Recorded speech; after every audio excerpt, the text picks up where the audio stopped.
জমিনের বুকে যারা নির্যাতিত, নিপীড়িত, অত্যাচারিত, মাজলুম হয়েছে, ঘরে ঘুমোতে পারে না, অন্যায়ভাবে ধরে নিয়ে মেরে ফেলা হয়।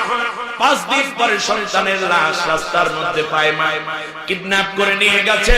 মা দুঃখিনী রাতের আধারে তাহাজ্জুদ নামাজে দাঁড়াইয়া অপেক্ষা করতে থাকে, এই বুঝি আমার আর মানুষের কলিং বেলে টিপ দেবে, এই বুঝি আমার কলিজার টুকরা ফিরে গেল। ছোট্ট শিশু বাচ্চা, এতিম শিশু, বাবার ঘাম এবং শরীর মাখা জামা বুকের মধ্যে নিয়ে রাতে ঘুমাইয়া থাকে, ঘেরান নাই, আর বলতে থাকে কবে আব্বু আসবে, কবে আব্বুর কোলের মধ্যে ঘুমাবো।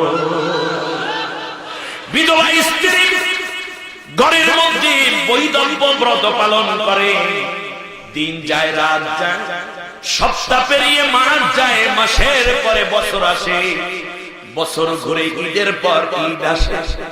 আলহামদুলিল্লাহ,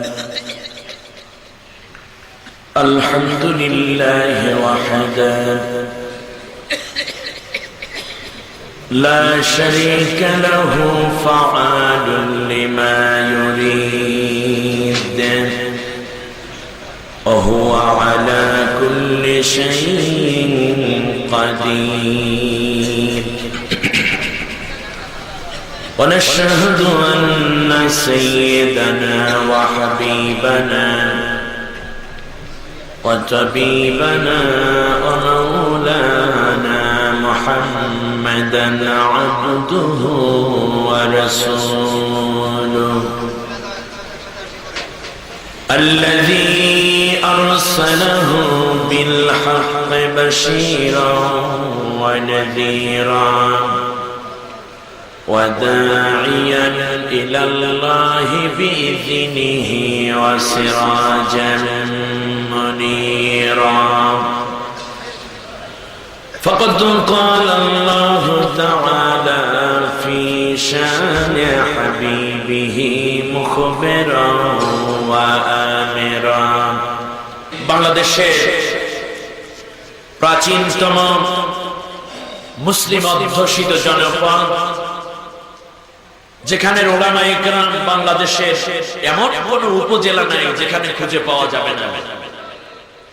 দ্বীনের তালিম এবং তাবলীগের মেহনত হিসাবে জন্মস্থান ত্যাগ করে বাংলাদেশের সর্বত্র ছড়িয়ে পড়ে মানবতাকে কোরআন শিক্ষা, দ্বীন শিক্ষা, নামাজ শিক্ষা, সেখান থেকে নিয়ে ইসলামের সর্বোচ্চ ইমানি দাবি পূরণের জন্য যে জনপদের মানুষেরা সর্বোচ্চ কোরবানি করেছে, ঠিক তেমনই অভ্যন্তরীণ ভাবে দ্বীনের মারকাজ হিসাবে নিজেদেরকে প্রতিষ্ঠিত করার লক্ষ্যে ইসলামী তাহজিব তামাদ্দুনের আলোকে গড়তে সর্বোচ্চ বিনিয়োগের মাধ্যমে গড়ে তুলেছেন হাজারো মসজিদ, মাদ্রাসা, আর মোবাইল প্রকল্প হিসাবে রয়েছে হাজারো তাফসীরুল কোরআন মাহফিল, ওয়াজ মাহফিল, হালকায়ে জিকিরের মাহফিল, এরকম সিরাতুন নবী সাল্লাল্লাহু আলাইহি ওয়াসাল্লাম মাহফিলের মতো বরকতময় অনন্য আয়োজন। আমি যে জেলাটির কথা, বৃহত্তর অঞ্চলটির কথা বলছি, তার নাম নোয়াখালী।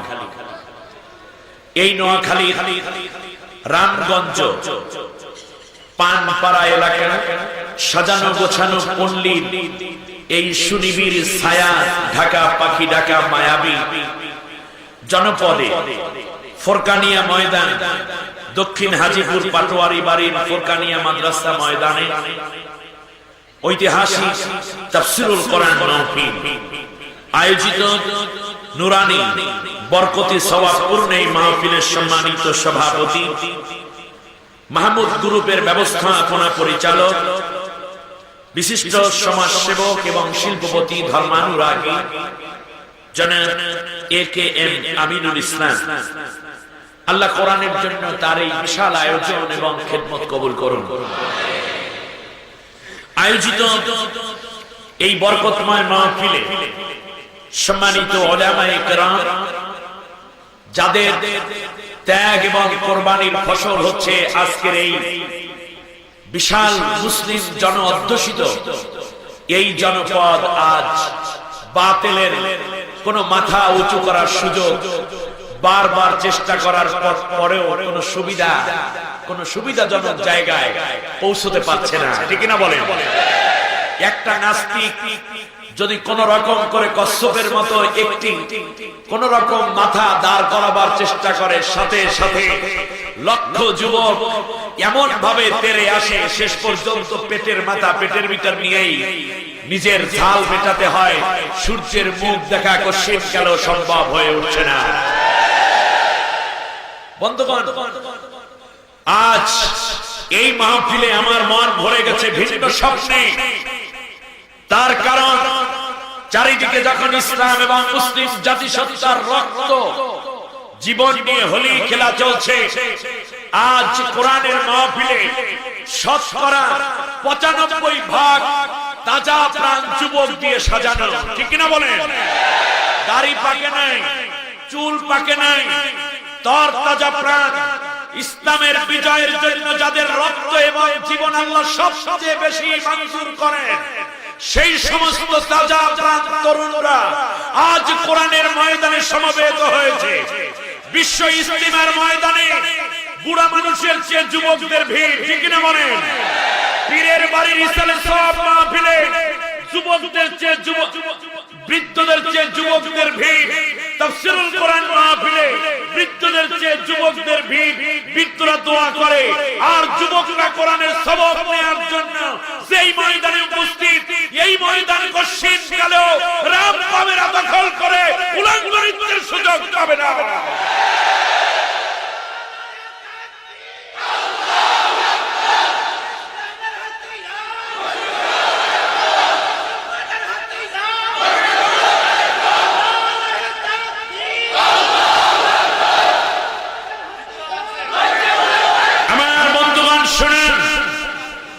ইমানের এই বিশাল তাগাজা পূরণের লক্ষ্যে এই শতাব্দীর শ্রেষ্ঠ মর্দে মুজাহিদ, বিশ্ব নন্দিত আলিম মরহুম হাফিজি হুজুর রাহিমাহুল্লাহ নওয়ারাল্লাহু মারকাদা, শেষ বয়সে আল্লাহর এই বিশাল ওলি চিন্তা করেছেন মুসলিম জাতিসত্তার জন্য এমন একটি কাফেলা থাকবে যারা বাতিলের মোকাবেলায় নিজের জীবন উৎসর্গ করতে দ্বিধাবোধ করবে না।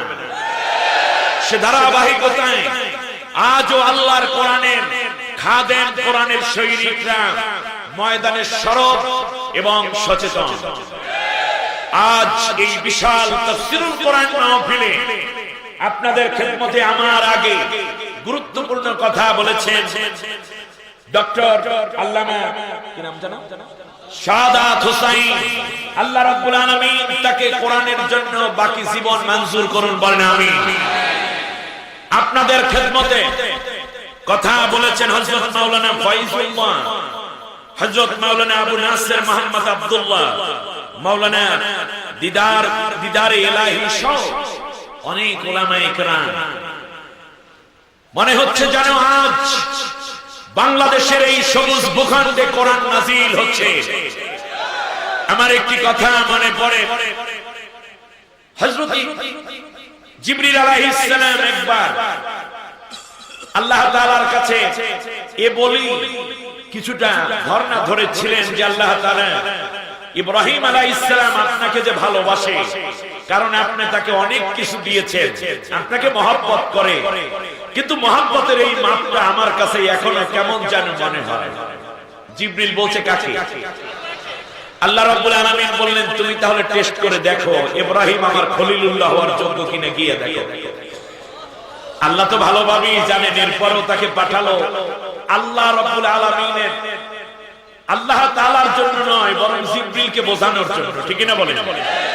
তদন্ত করবেন তিনি, সন্দেহ করেন যিনি, ঠিক আছে কিনা? পাঠিয়ে দেয়া হলো। যাওয়ার পরে মানুষের সুরাতে জিবরিল বলছেন যে আল্লাহু আলা কুল্লি শাইইন কাদির। ইব্রাহিম আলাইহিস সালাম বললেন তুমি আমার আল্লাহর নাম নিয়েছো, এত সুন্দর করে বলেছো, আমি তোমাকে কি দেব, আসো আমার কাছে। তুমি কি আবারও আমার বন্ধুর নাম, আমার মাবুদের নাম শোনাবে?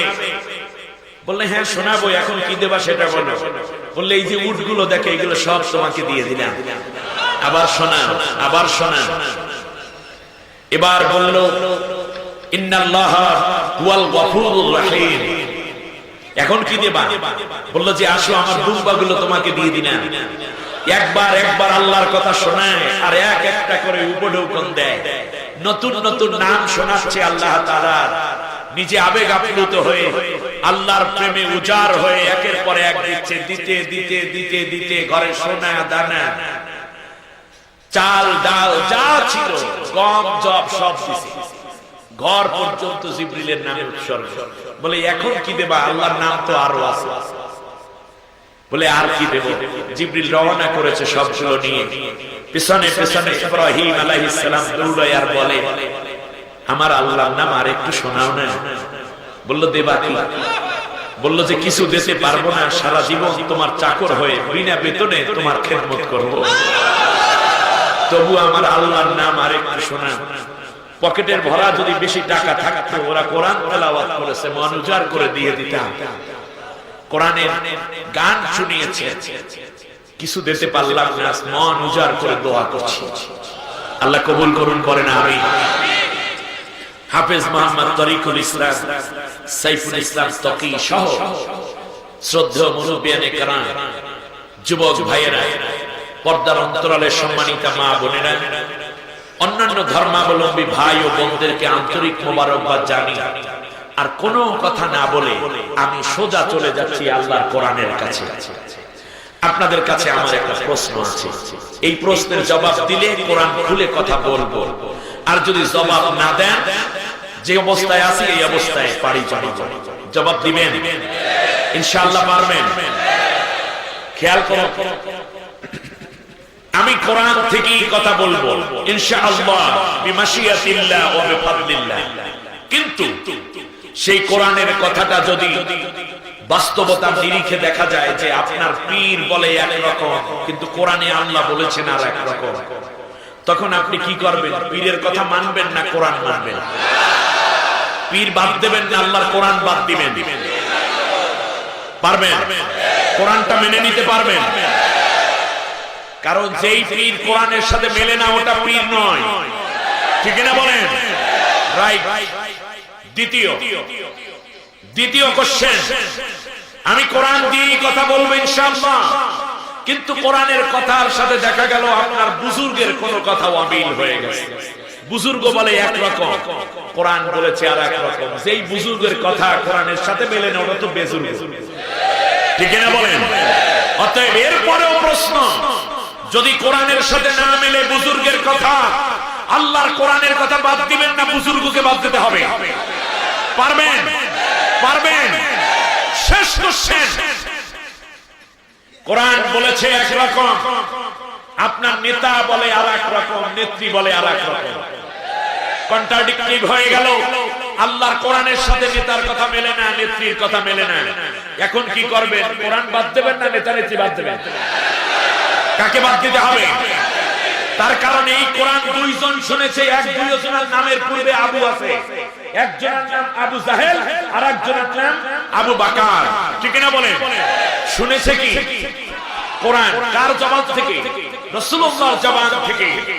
খেয়াল করুন, রাসূল সাল্লাল্লাহু আলাইহি ওয়াসাল্লামের জবান থেকে শুনলো দুইজন আবু, একজন শুনলো কোরআন, একজন আবু বাকার আর একজন আবু জাহেল। শোনার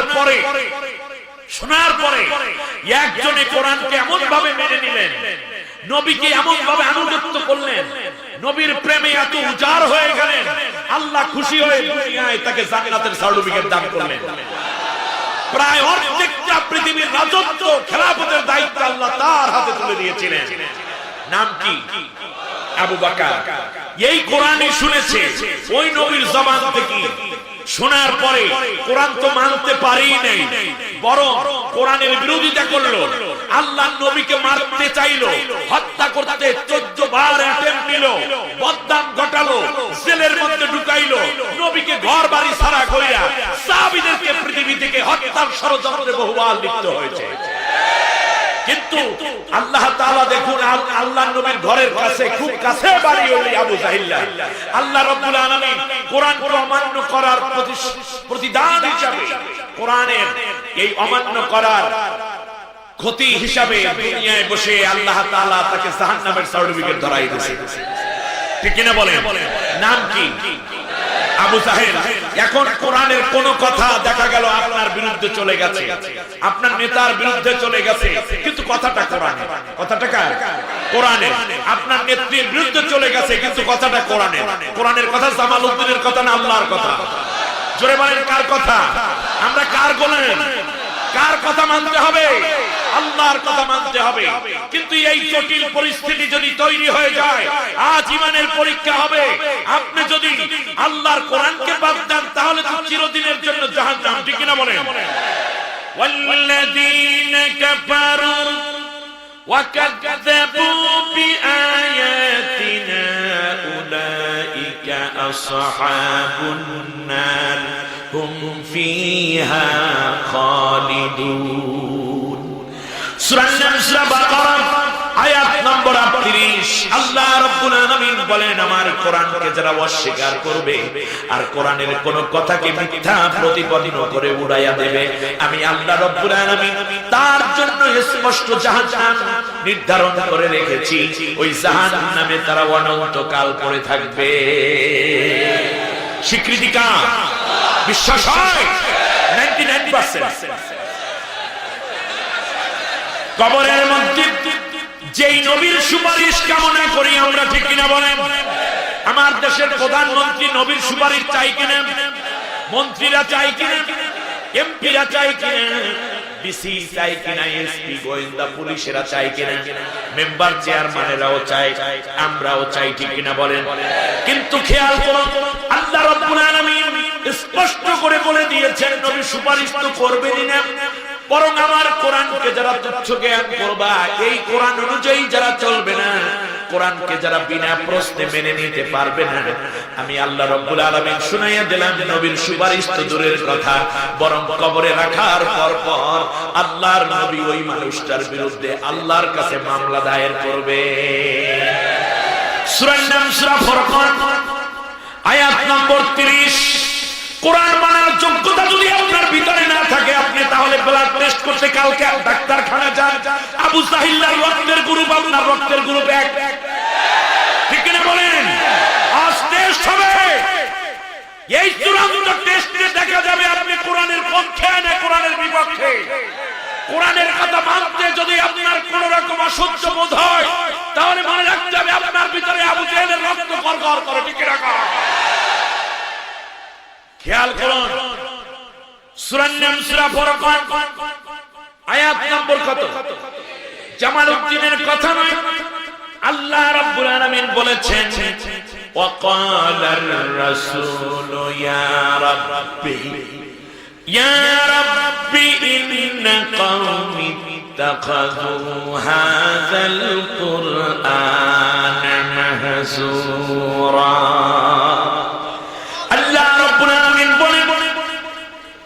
যেই নবী সুপারিশ করার কথা ছিল, ওই নবী আমি আল্লাহর কাছে ওই উম্মতের বিরুদ্ধে মামলা দায়ের করে বলবে, রব্বুল আলামিন দুনিয়ায় মানব রচিত মতবাদের পেছনে লোকগুলো দৌড়াদৌড়ি করেছে, কোরআনের আইন শাসন বিধি বিধানের পক্ষে এরা ছিল না, বরং যারা কোরআনের কথা বলতো তাদের বিরুদ্ধে ওরা মিথ্যা মামলা দিয়ে জালে ঢুকাইয়া রাখত। এদেরকে রিমান্ডের নামে হাড্ডি গুড্ডি গুড়া করে গোশতগুলোর কোষ নষ্ট করে দিয়েছিলাম, ঘর ছাড়া করেছে, বাড়ি ছাড়া করেছে। আল্লাহ কোরআনের জন্য এত কষ্ট করেছিলাম, আমার নামদারি এই বদমাইশ উম্মতটা আল্লাহ কোরআনকে খেলতামশার বিষয় বানিয়ে দিয়েছিল। সংবিধান বানাইছে মানব রচিত মতবাদ, অথচ কোরআনের সংবিধান মানে নাই। আল্লাহ তাআলা তোমার কাছে এই নাফরমান উম্মতটা, নামদারি উম্মতের বিরুদ্ধে আমি মামলা দায়ের করে দিলাম। আজ কোরআনের কথা বললে মামলা খাওয়া লাগে, এরপরে এই মামলা মোকাবেলা করে এক সময় না এক সময় যাবে না। কিন্তু এখানে কি ওই রকম বুকের পাটাওয়ালা কোন পুরুষ আছে? নবী যদি মামলা করে, ওই মামলার মোকাবেলা করে কিয়ামতের ময়দানে জান্নাতে যাবে কেউ আছেন? নবীর মামলা খাই, নবীর মামলা খাইতে চান?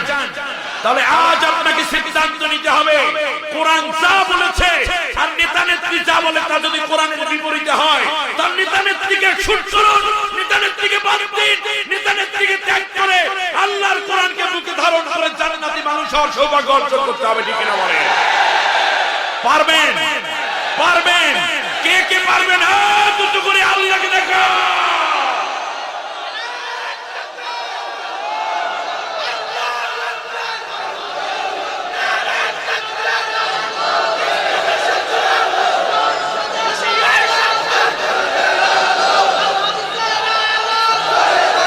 আল্লাহ কবুল করেন, বলেন আমিন।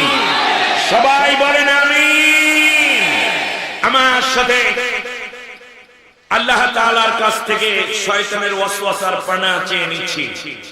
কবরে কোনো নেতা যাবে না, নেত্রী যাবে না, কিন্তু কোরআন যাবে। আল্লাহ রাসূল বলেছেন কবরে যখন কোনো ব্যক্তিকে রেখে দেয়া হয় তার শিয়রের পাশে কোরআন বসে যায়। অতএব কোরআনের পক্ষে থাকলে কোরআন আমার কবরের সাথী। ঠিক না বলেন? হ্যাঁ, এজন্য নবী বলেছেন আল কোরআনু হুজ্জাতুল লাকা আও আলাইক। লাখো আলেম দিয়ে ঘেরা এই মাহফিল, চারপাশে অনেক আলেম, এই অঞ্চলটা আলেমের ঘেরা। শাস্ত্রণ নবী বলেছেন কোরআন তোমার পক্ষে কিংবা বিপক্ষে দলিল হবে। তোমার পক্ষে কিংবা বিপক্ষে দলিল। কোরআনকে পক্ষে দলিল বানাবেন না বিপক্ষে দলিল বানাবেন? সবাই সবাই আমার দেশের পুলিশও এটা চায়, র্যাব চায়, গোয়েন্দা চায়, প্রধানমন্ত্রী চায়, বিরোধী দলীয় নেত্রীও চায়, সবাই চাই। ঠিক কিনা বলেন? আপনারা চান কিনা? একটা প্রশ্ন করি, পরকালে কোরআনকে যদি পক্ষে বানাতে হয় দলিল, কোরআনকে যদি পরকালে পক্ষে পেতে চান দুনিয়ায় থাকতে হবে কোরআনের পক্ষে না বিপক্ষে? দুনিয়ায় যারা কোরআনের পক্ষে, পরকালে কোরআনকে তারা পক্ষে পাবে। এই কথা বুঝতে দিয়ে মেহনত করা লাগে না? ঠিক আছে কিনা? আমি একটা স্লোগান দিই, দেখি তো কি বোঝেন। দুনিয়ায় যারা কোরআনের পক্ষে, পরকালে কোরআন তাদের পক্ষে থাকে। দুনিয়ায় যারা কোরআনের বিপক্ষে, পরকালে কোরআন তাদের। কোরআনের পক্ষে পেতে চান নাকি? সবাই পেতে চান? এবার বলুন, কোরআন আছে যেখানে, আওয়াজ আরো বড় হবে, কোরআন আছে যেখানে, কোরআন নাই যেখানে, কোরআন আছে যেই দলে, কোরআন নাই সে দলে। মনে থাকবে? আল্লাহ কবুল করুন, বলেন আমিন। আউযু বিল্লাহি মিনাশ শাইতানির বিসমিল্লাহির রহমানির রহিম। বিতাড়িত অভিশপ্ত শয়তানের ওয়াসওয়াসা থেকে আল্লাহ তাআলার কাছে আশ্রয় চাই। আমাদের আশ্রয়দাতা কে? মুসলমানরা যদি আজ সত্যিকার আল্লাহর প্রতি এই গভীর বিশ্বাস রাখতে পারত তাহলে ফুটবল হওয়া লাগতো না। মুসলিমরা আজ ফুটবলের মতো, আমেরিকা লাথি মারে ব্রিটেনের পায়ের মধ্যে গিয়ে পড়ে, ব্রিটেন লাথি মারে চায়নার কাছে গিয়ে পড়ে, চায়না লাথি মারে ভারতের কাছে গিয়ে পড়ে, ভারত লাথি মারে ফ্রান্সের কাছে গিয়ে পড়ে। ঠিক কিনা গাও? তোমাকে দাঁড়াতে হবে। আল্লাহ তোমাকে ফুটবল বানায় নাই, বরং ফুটবলের রেফারির দায়িত্ব দিয়ে বানাইছে। এর অর্থ হচ্ছে तमाम বিশ্ব তুমি নিয়ন্ত্রণ করবে। ঠিক কিনা বলেন? सबक पर फिर अदालत का, सदाकत का, शुजाअत का लिया जाएगा कम तुझसे दुनिया की इमामत का। कवि सम्राट আল্লামা ইকবাল বলে নতুন করে সবক নাও, সত্যবাদিতার সবক নাও, সুদ ঘুষ দুর্নীতি এই ধরনের কাজগুলো তোরা বাদ দে মুসলমান। অন্যায় করা বাদ দিয়ে দাও, সত্যবাদিতার সবক নাও, ন্যায়পরায়ণতার সবক নাও, আবার বিরোধীদের সবক নাও। তাহলে দেখবে तमाम বিশ্ব আবার নেতৃত্বের চাবিকাঠি তোমাদের হাতে উঠাইয়া দিবে। সবক নিতে হবে। পরম করুণাময় অসীম দয়ালু আল্লাহর নামে শুরু করলেন। ورفع أبويه على العرش وخروا له سجدا وقال يا أبت هذا تأويل رؤياي من قبل قد جعلها ربي حقا وقد أحسن بي إذ أخرجني من السجن وجاء بكم من البدو من بعد أن نزغ الشيطان بيني وبين إخوتي إن ربي لطيف لما يشاء إنه هو العليم الحكيم آمنت بالله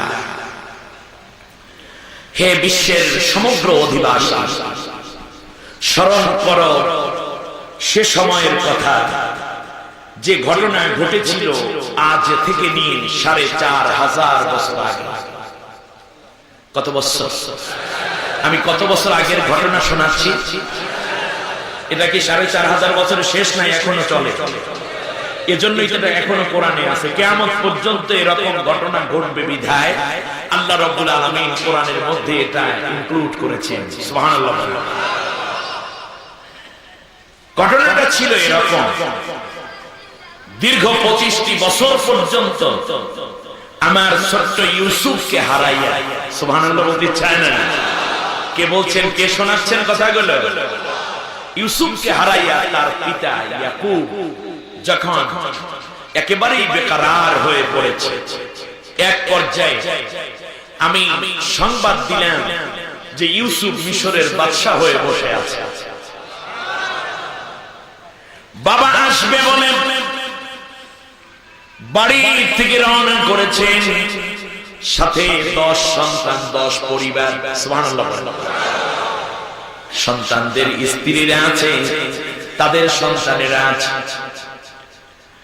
এইদিকে বাবা মিশরে প্রবেশ করবে বলে আমার ইউসুফ দারুণ আয়োজন করল। রাস্তার মোড়ে মোড়ে বাবার সম্মানে তোরণ সাজালেন। আল্লাহু আকবার। তোরণ সাজালো, একটা দামি মঞ্চ সাজালো। বাবা আসতেছে, মাঝখান থেকে দৌড় দিয়ে আমার ইউসুফ চলে গেলেন বাবার কাছে মূল গেটে। দীর্ঘ ২৫ বছর পরে বাপ পুত্রের এমন মিলন আমি আল্লাহ দেখেছি। হারানো সন্তানকে বাবা ফিরিয়ে পেয়ে বুকের মধ্যে জড়িয়ে নিলেন। আল্লাহু আকবার। বুকের মধ্যে জড়িয়ে গালে ও গালে চুমা খায়, কপালে চুমা খায়। ইউসুফও কাঁদে, বাবাও কান্না সেই দিন ধরে রাখতে পারেন না, বুক ভেসে যাচ্ছে দুইজনের। এইটা তৃপ্তির কান্না। কিসের কান্না? তৃপ্তির কান্না। এক পর্যায়ে বাবার হাত ধরে নিয়ে আসলো মঞ্চের মধ্যে, ডান পাশে বাবাকে বসাইয়া দিলেন। ডান পাশে বসিয়ে দিয়ে কানে কানে বাবার কাছে কিছু কথা বলতেছেন ইউসুফ। পৃথিবীর কেউ শোনে নাই, আমি আরশের মালিক আল্লাহ শুনেছিলাম। সুবহানাল্লাহ। আল্লাহ রাব্বুল আলামিন সেই কথা আবার আমাদেরকে শোনান। ভাইয়েরা এসে স্টেজের সামনে মাথা নিচু করে দিয়ে আনুগত্যের শপথ নেয়ার জন্য প্রস্তুত। ওই যে আহাদা আশারা কাওকাবা ওয়াস শামসা ওয়াল কমারা রাআইতুহুম লি, এইবার বাবাকে লক্ষ্য করে ইউসুফ বলতেছেন, আমার আব্বা, ইয়া আবাতি হাযা তাউইলু রুইয়ায়া মিন ক্বাবল। আব্বু গো, এর আগে যেই স্বপ্নটা দেখেছিলাম সেই স্বপ্নের পূর্ণ ব্যাখ্যা এখন দেখতে পাচ্ছে। সুবহানাল্লাহ বলতে চায় না? ও আমার আব্বা শুনুন, আমার আল্লাহ আমাকে যা দেখিয়েছেন তা পুরোপুরি সত্যে পরিণত হয়ে গেল। আল্লাহু আকবার। সত্য হইল কি না? আব্বু গো, এই ফাঁকে একটা ঘটনা ঘটে গিয়েছিল। শুনতেছেন কথা? কে বলতেছে? ইউসুফ। কার কানে? কানে বাবার কানে। একটা ঘটনা বলতেছে, আব্বু শুনে। ওয়াকাদ আহসানা বি ইয আখরাজানি মিনাস সিজনি। আমার আব্বু মাঝখান থেকে এক মহিলার ষড়যন্ত্রে পড়ে গেছিলাম আমি। কাকে শোনাচ্ছি? বাবাকে। এই মহিলার নাম কি জানো? চমৎকার ওয়াজ আপনারা করবেন, আমি একটু টাচ দিয়ে যাব। এই জুলাইখা মহিলা আমাকে জেলের মধ্যে ঢুকাইছে। ইয আখরাজানি মিনাস সিজনি, আমাকে জেলের মধ্যে ঢুকাইয়া রাখছে আব্বা। এই মহিলা চেয়েছিল আমার সতীত্ব নষ্ট করতে, কিন্তু আমি আব্বা সতীত্ব নষ্ট করিনি। অপরাধ ছিল তার, কিন্তু জেলও খাটছি আমি। বিনা অপরাধে আমার জেলের মধ্যে ঢুকাইয়া রাখছে। নির্যাতন মামলা আমার বিরুদ্ধে বলছে আমি নাকি ওই মহিলারে দর্শন করতে গেছিলাম।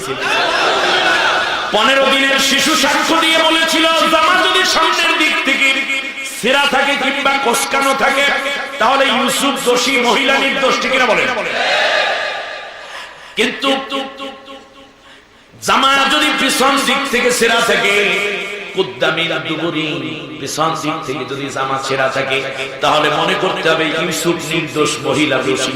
তার কারণ ইউসুফ বাঁচতে চায়, দৌড়াইতে চায় ঈমান নিয়ে, মহিলা পিছন দিক থেকে টেনে ধরেছে, এই কারণে মহিলা দোষী হবে, ইউসুফ নির্দোষ হবে। দেখা গেল শিশু যখন এই কথা বলতেছে তখন ইউসুফের পেছনের জামার একটা টুকরা যেটা ছিঁড়ে গেছে ওইটা তখন মহিলার হাতের মধ্যে ধরা, প্রমাণ সহ ধরা পড়ছে। এরপরেও জেল খাটে কে? কথা বোঝে প্রমাণ সহ ধরা পড়ে, এরপরেও জেল খাটে কে? কোন অভিযোগে? জিনার অভিযোগ। ইউসুফ কেন জানালেন? এই অনুবাদের সময় বইলে যায়, যেহেতু কথা সংক্ষেপ করতে হবে। এই কারণ যে বাবা তো এখানে অনেক দিন থাকবে মিশরে আমার সাথে। কোন মানুষ যদি বলে জানেন আপনার ছেলে কিন্তু মাঝখানে 10 বছর জেল খাটছিল, বলে কেন? বাবা তো জানেন আমার ছেলে নবী হবে, আমার আল্লাহ বলে দিয়েছেন ইউসুফকে আমি নবী বানাবো। নবী হয়ে কোনদিন জেনা করতে পারে না, কোন মুমিনও জেনা করতে পারে না। কিন্তু যদি আমার আব্বা অন্য কারো কাছ থেকে শুনে বসে জেনার মামলায় 10 বছর জেল খাটছে, তখন আমার আব্বা আমার প্রতি কিছুটা হয়তোবা হালকা হয়ে যেতে পারে আগ্রহ এবং ভক্তির দিক থেকে। এই জন্য আগেই বাবারে জানাইয়া দিলাম, ওই মহিলা ষড়যন্ত্র কইরে আমারে জেলের মধ্যে ঢুকাইয়া রাখছিল আমার আব্বা। বুঝতে পেরেছেন? নিজের কথা আগেই বাবার কাছে, যাতে করে কেউ কোন রকম ধোঁকা দিয়ে মনটা হালকা করতে না পারে। আমার আব্বা শুনেন, ওয়াকাদ আহসানা বি ইয আখরাজানি মিনাস সিজনি। আব্বু গো, আমার আল্লাহ আমার উপর খুব বেশি দয়া প্রবশ হয়ে গেলেন যখন আমাকে মহিলা ষড়যন্ত্র করে মিথ্যা ধর্ষণ মামলা দিয়ে জেলের মধ্যে আটকাইয়া রাখলো 10 বছর। 10 বছর পরে আমি নির্দোষ প্রমাণিত হইলাম। নির্দোষ প্রমাণিত হইয়া আমার আব্বা, আমার আল্লাহ রব্বুল আলামিন কি করলেন শুনুন।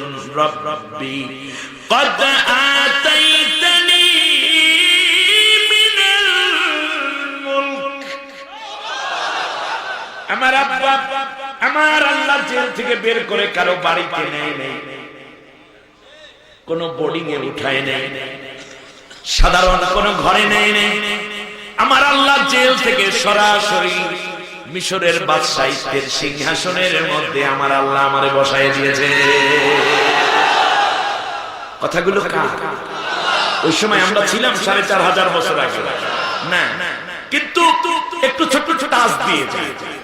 সেটা হচ্ছে এই মহিলার জ্বালায় ইউসুফ 10 বছর জেল খাটছে। পুরুষের জ্বালায় না মহিলার জ্বালায়? কয় বছর জেল কাটছে? 10 বছর। জেল থেকে সরাসরি কোথায় উঠছে? রাজপ্রাসাদে। আমার মন কেন যেন বলছে, বিস্তারিত তাফসিরে যাওয়ার আগে আমি একটা ছোট্ট কথা বইলা যাই, যাতে করে মেজারমেন্ট করা আপনাদের জন্য সহজ হয়।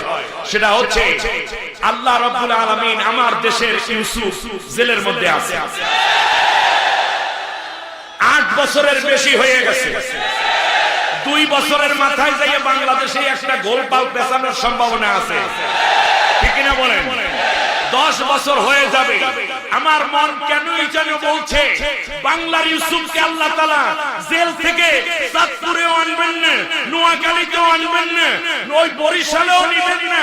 আমার মন বলছে, আল্লাহর কোরআনের খাজা পাখিকে আল্লাহ ফুলের মালা পরাইয়া বাংলাদেশের সর্বোচ্চ জনে বসাইয়া ইউসুফের মতো সম্মানের জায়গা।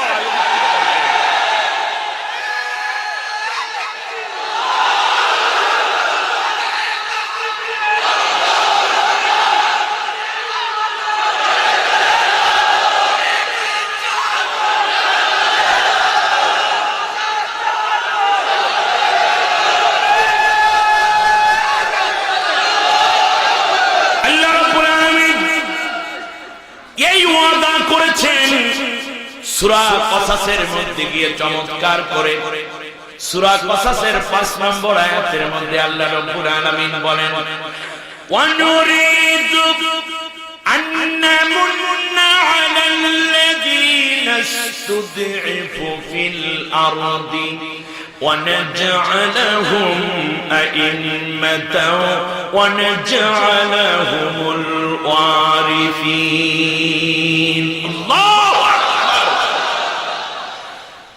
ونمكن لهم في الأرض ونري فرعون وهامان وجنودهما منهم ما كانوا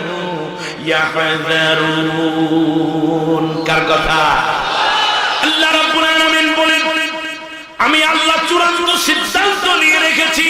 আল্লাহু আকবার।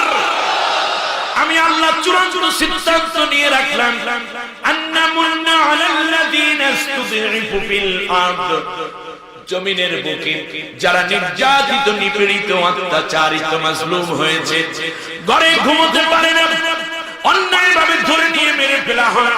5 দিন পরে সন্তানের লাশ রাস্তার মধ্যে পায় মা, কিডন্যাপ করে নিয়ে গেছে।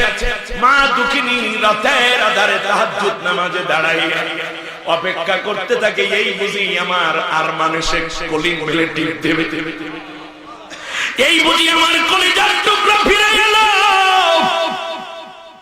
ছোট্ট শিশু বাচ্চা, এতিম শিশু, বাবার ঘাম এবং শরীর মাখা জামা বুকের মধ্যে নিয়ে রাতে ঘুমাইয়া থাকে, ঘেরান নাই, আর বলতে থাকে, কবে আব্বু আসবে, কবে আব্বুর কোলের মধ্যে ঘুমাবো।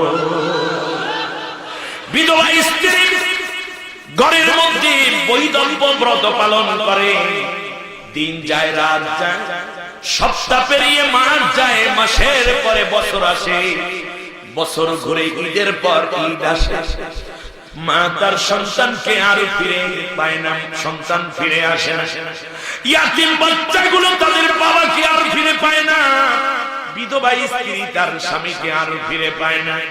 এমন করে করে দিনের পর দিন, রাতের পর রাত চলে যায়, প্রহর শেষ হয়ে যায়, এমন কি নিজেও মরে যায়, কিন্তু অপেক্ষার প্রহর নেই, বাবা মা দুনিয়ার থেকে বিদায় হয়ে যায়। আরে কত চাও শহীদ খোদা, আরে কত ক্রন্দন,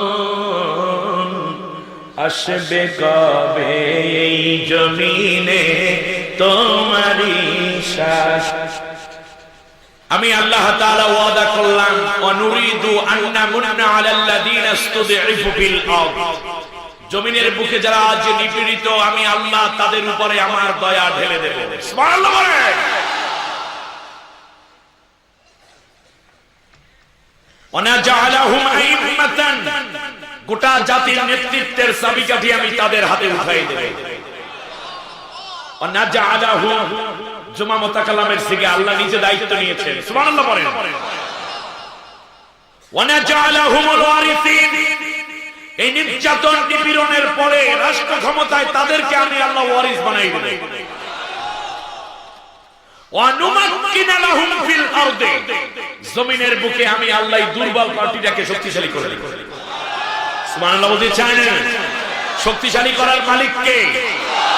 আজ ফিলিস্তিনে মুসলমান দুর্বল, কাশ্মীরে মুসলমানরা মার খাচ্ছে, ইরাক, আফগানিস্তান, সেখান থেকে সিরিয়া, মিশর, রোহিঙ্গা মুসলিম বারবার, বাংলাদেশেও একটা দল মার খেয়ে শেষ হয়ে যাচ্ছে। আর আল্লাহ রাব্বুল আলামিন বলেন এই দলটাকে আমি আল্লাহ বাছাই করে সমাজের মধ্যে শক্তিশালী করে দেব। আল্লাহ কবুল করুন। কষ্ট হচ্ছে মনে হয়? আমার ভাইয়েরা খেয়াল করুন, হযরত ইউসুফ আলাইহিস সালামের কথা বলছিলাম। ইউসুফ আলাইহিস সালাম এবার বললেন, আব্বু গো, ওই মহিলার ষড়যন্ত্র থেকে আল্লাহ আমাকে 10 বছরের মাথায় এসে রব্বি কদ আতাইতানি মিনাল মুলকি, আল্লাহ রাব্বুল আলামিন আমাকে রাজত্ব ফিরিয়ে দিয়েছেন। তাহলে বোঝা যায় নির্দোষ মানুষের উপরে যখন জিনার তোহমাত দিয়ে জেল কাটানো হয়, পরবর্তীতে ওই নির্দোষ মানুষটা খালি ফিরে আসে না, রাষ্ট্রপ্রধান হয়ে ফিরে আসে, ঠিক না? এরপর আল্লাহ রাব্বুল আলামিন বলছেন, শোনো, ইউসুফ যখন বাবার দিকে ফিরে ফিরে এই কথাগুলো বলতেছিলেন, এক পর্যায়ে ইউসুফ তার আব্বার কানে কানে বললেন, আব্বু গো, ফাতিরাস সামাওয়াতি ওয়াল আরদ, যে আল্লাহ আমাকে রাজত্ব দিয়েছেন সেই আল্লাহই হচ্ছেন এই আসমান এবং জমিনের নিরঙ্কুশ মালিক। তিনি এগুলো তৈরি করেছেন, আর কেউ না। অতএব তৈরি করেছেন যিনি, আইন তারটাই চলবে, এইটা ইউসুফ বুঝাই দিয়েছেন। সুবহানাল্লাহ। এরপরে বাবার কাছ থেকে মাথাটাকে আস্তে করে নিচে সরিয়ে নিলেন। ইউসুফ আলাইহিস সালাম বুঝতে পারলেন একদিন আমি চলে যাব। বাবার থেকে হারিয়ে দিয়েছিলাম আমার আব্বুকে, আল্লাহ আমার কাছে ফিরিয়ে দিয়েছেন। আব্বুর কাছেও আল্লাহ আমাকে বুঝাই দিয়েছেন। আমি ছিলাম কূপের পড়ায় নিশ্চিত মৃত্যুওয়ালা মানুষ, সেখান থেকে আমার আল্লাহ আমাকে উঠাইয়া নিয়ে এসেছেন। শুধু তাই নয়, আমার আল্লাহ আমাকে রাজত্ব দিয়েছেন, কিন্তু এই রাজত্ব পাইয়া আমি আমার মালিক আল্লাহকে ভুলে যাই নাই। রাজত্ব পাওয়ার পরে আমি এই জায়গায় কাফেরের কোনো আইন চালু করি নাই। আমার দেশে যারা ক্ষমতায় আছে, একটা সময় ছিল, আমি যদি বলি আমার প্রধানমন্ত্রীর কথাও যদি বলি, তার বাবা সহ সপরিবারে নিষ্ঠুর ভাবে যেই দিন হত্যা হয়ে গিয়েছিল, আল্লাহ যদি দয়া করে না বাঁচাইতেন, তিনিও তো সেই দিন ওদের মতো হয়ে যেত, ঠিক কিনা বলে? বাঁচাই দিয়েছেন কে? আমি মনে করি ইউসুফকে যেমন দয়া করে আল্লাহ বাঁচাই দিয়েছেন, তাকেও ঠিক তেমন করে আল্লাহ দয়া করে বাঁচাইতে, ঠিক কিনা? উচিত ছিল রাষ্ট্র ক্ষমতায় এসে কারো কোনো কথা না শুনে, যে আল্লাহ আমাকে বাঁচাইছেন, যে আল্লাহ আমাকে তৈরি করেছেন, যে আল্লাহ জমিন বানিয়েছেন, যে আল্লাহর কাছে একদিন ফিরে যাব, এই জমিনে ওই আল্লাহর আইন চলবে, আল্লাহর আইন চলবে, অন্য কারোটা আমি করতে দেব না। এই সমস্ত উচিত ছিল, ঠিক কিনা? খেয়াল করে দেখুন, স্বামী বোম মেরে হত্যা করা হলো। কার কথা বলছে? আমার দেশের বিরোধী দলীয় নেত্রীর কথা। স্বামী হত্যা হয়ে গেল। আল্লাহ যদি চাইতেন ওখানে যদি তিনি থাকতেন, তাহলে তো তাকেও আল্লাহ নিয়ে যাইতে পারতেন, বাঁচাই দিয়েছেন। অস্বীকার করবেন? তিনি কি অস্বীকার করবেন? না। কিন্তু রাষ্ট্র ক্ষমতায় এসে এই ইউসুফের সুন্নতটা তিনি লালন যদি করতেন, তাহলে পরকালের টিকেটটাও আল্লাহ দুনিয়ায় বসে ধরাইয়া দিতেন। বাঁচাই আল্লাহ পরীক্ষায় ফেলেছেন। বাঁচাই আল্লাহ কি করেছেন?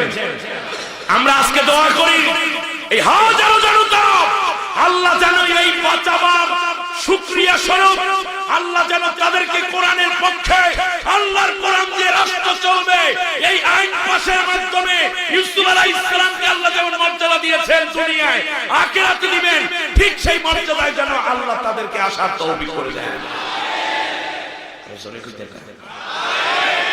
আর একটু জোরে বলেন না। আমি বন্ধুগণ, বাবাকে কাছে পেয়ে ইউসুফ আল্লাহর কথা বলে নেন। এইবার বাবার কানের উপর থেকে নিজের মুখটাকে সরাইয়া সরাসরি আল্লাহর সাথে কথা বলা শুরু করে দিলেন। ইউসুফ ভালোভাবে জানে একদিন মিশর থাকবে, চেয়ারটা থাকবে, কিন্তু আমি ইউসুফ থাকবো না। আমার বাবা একদিন বিদায় হয়ে যাবে, এই সৈন্য সামন্ত থাকবে, প্রাসাদ থাকবে, কিন্তু আমি ইউসুফ থাকবো না। এই সব কথা চিন্তা করে কোন নেককার মানুষ যখন ক্ষমতায় যায় তখন সে সবচেয়ে বেশি মনে করে কার কথা? আর যাদেরকে শয়তানি ধরে তারা যতটুকু আল্লাহর কথা মনে করে নির্বাচনের আগে, নির্বাচনের পরে আল্লাহর কথা যারা কয় তাদেরকে দইরা পিড়ায়, ঠিক না কয়? আল্লাহ রাব্বুল আলামিন বলতেছেন, সব দুনিয়ার মানুষের আমার ইউসুফ কি বলল?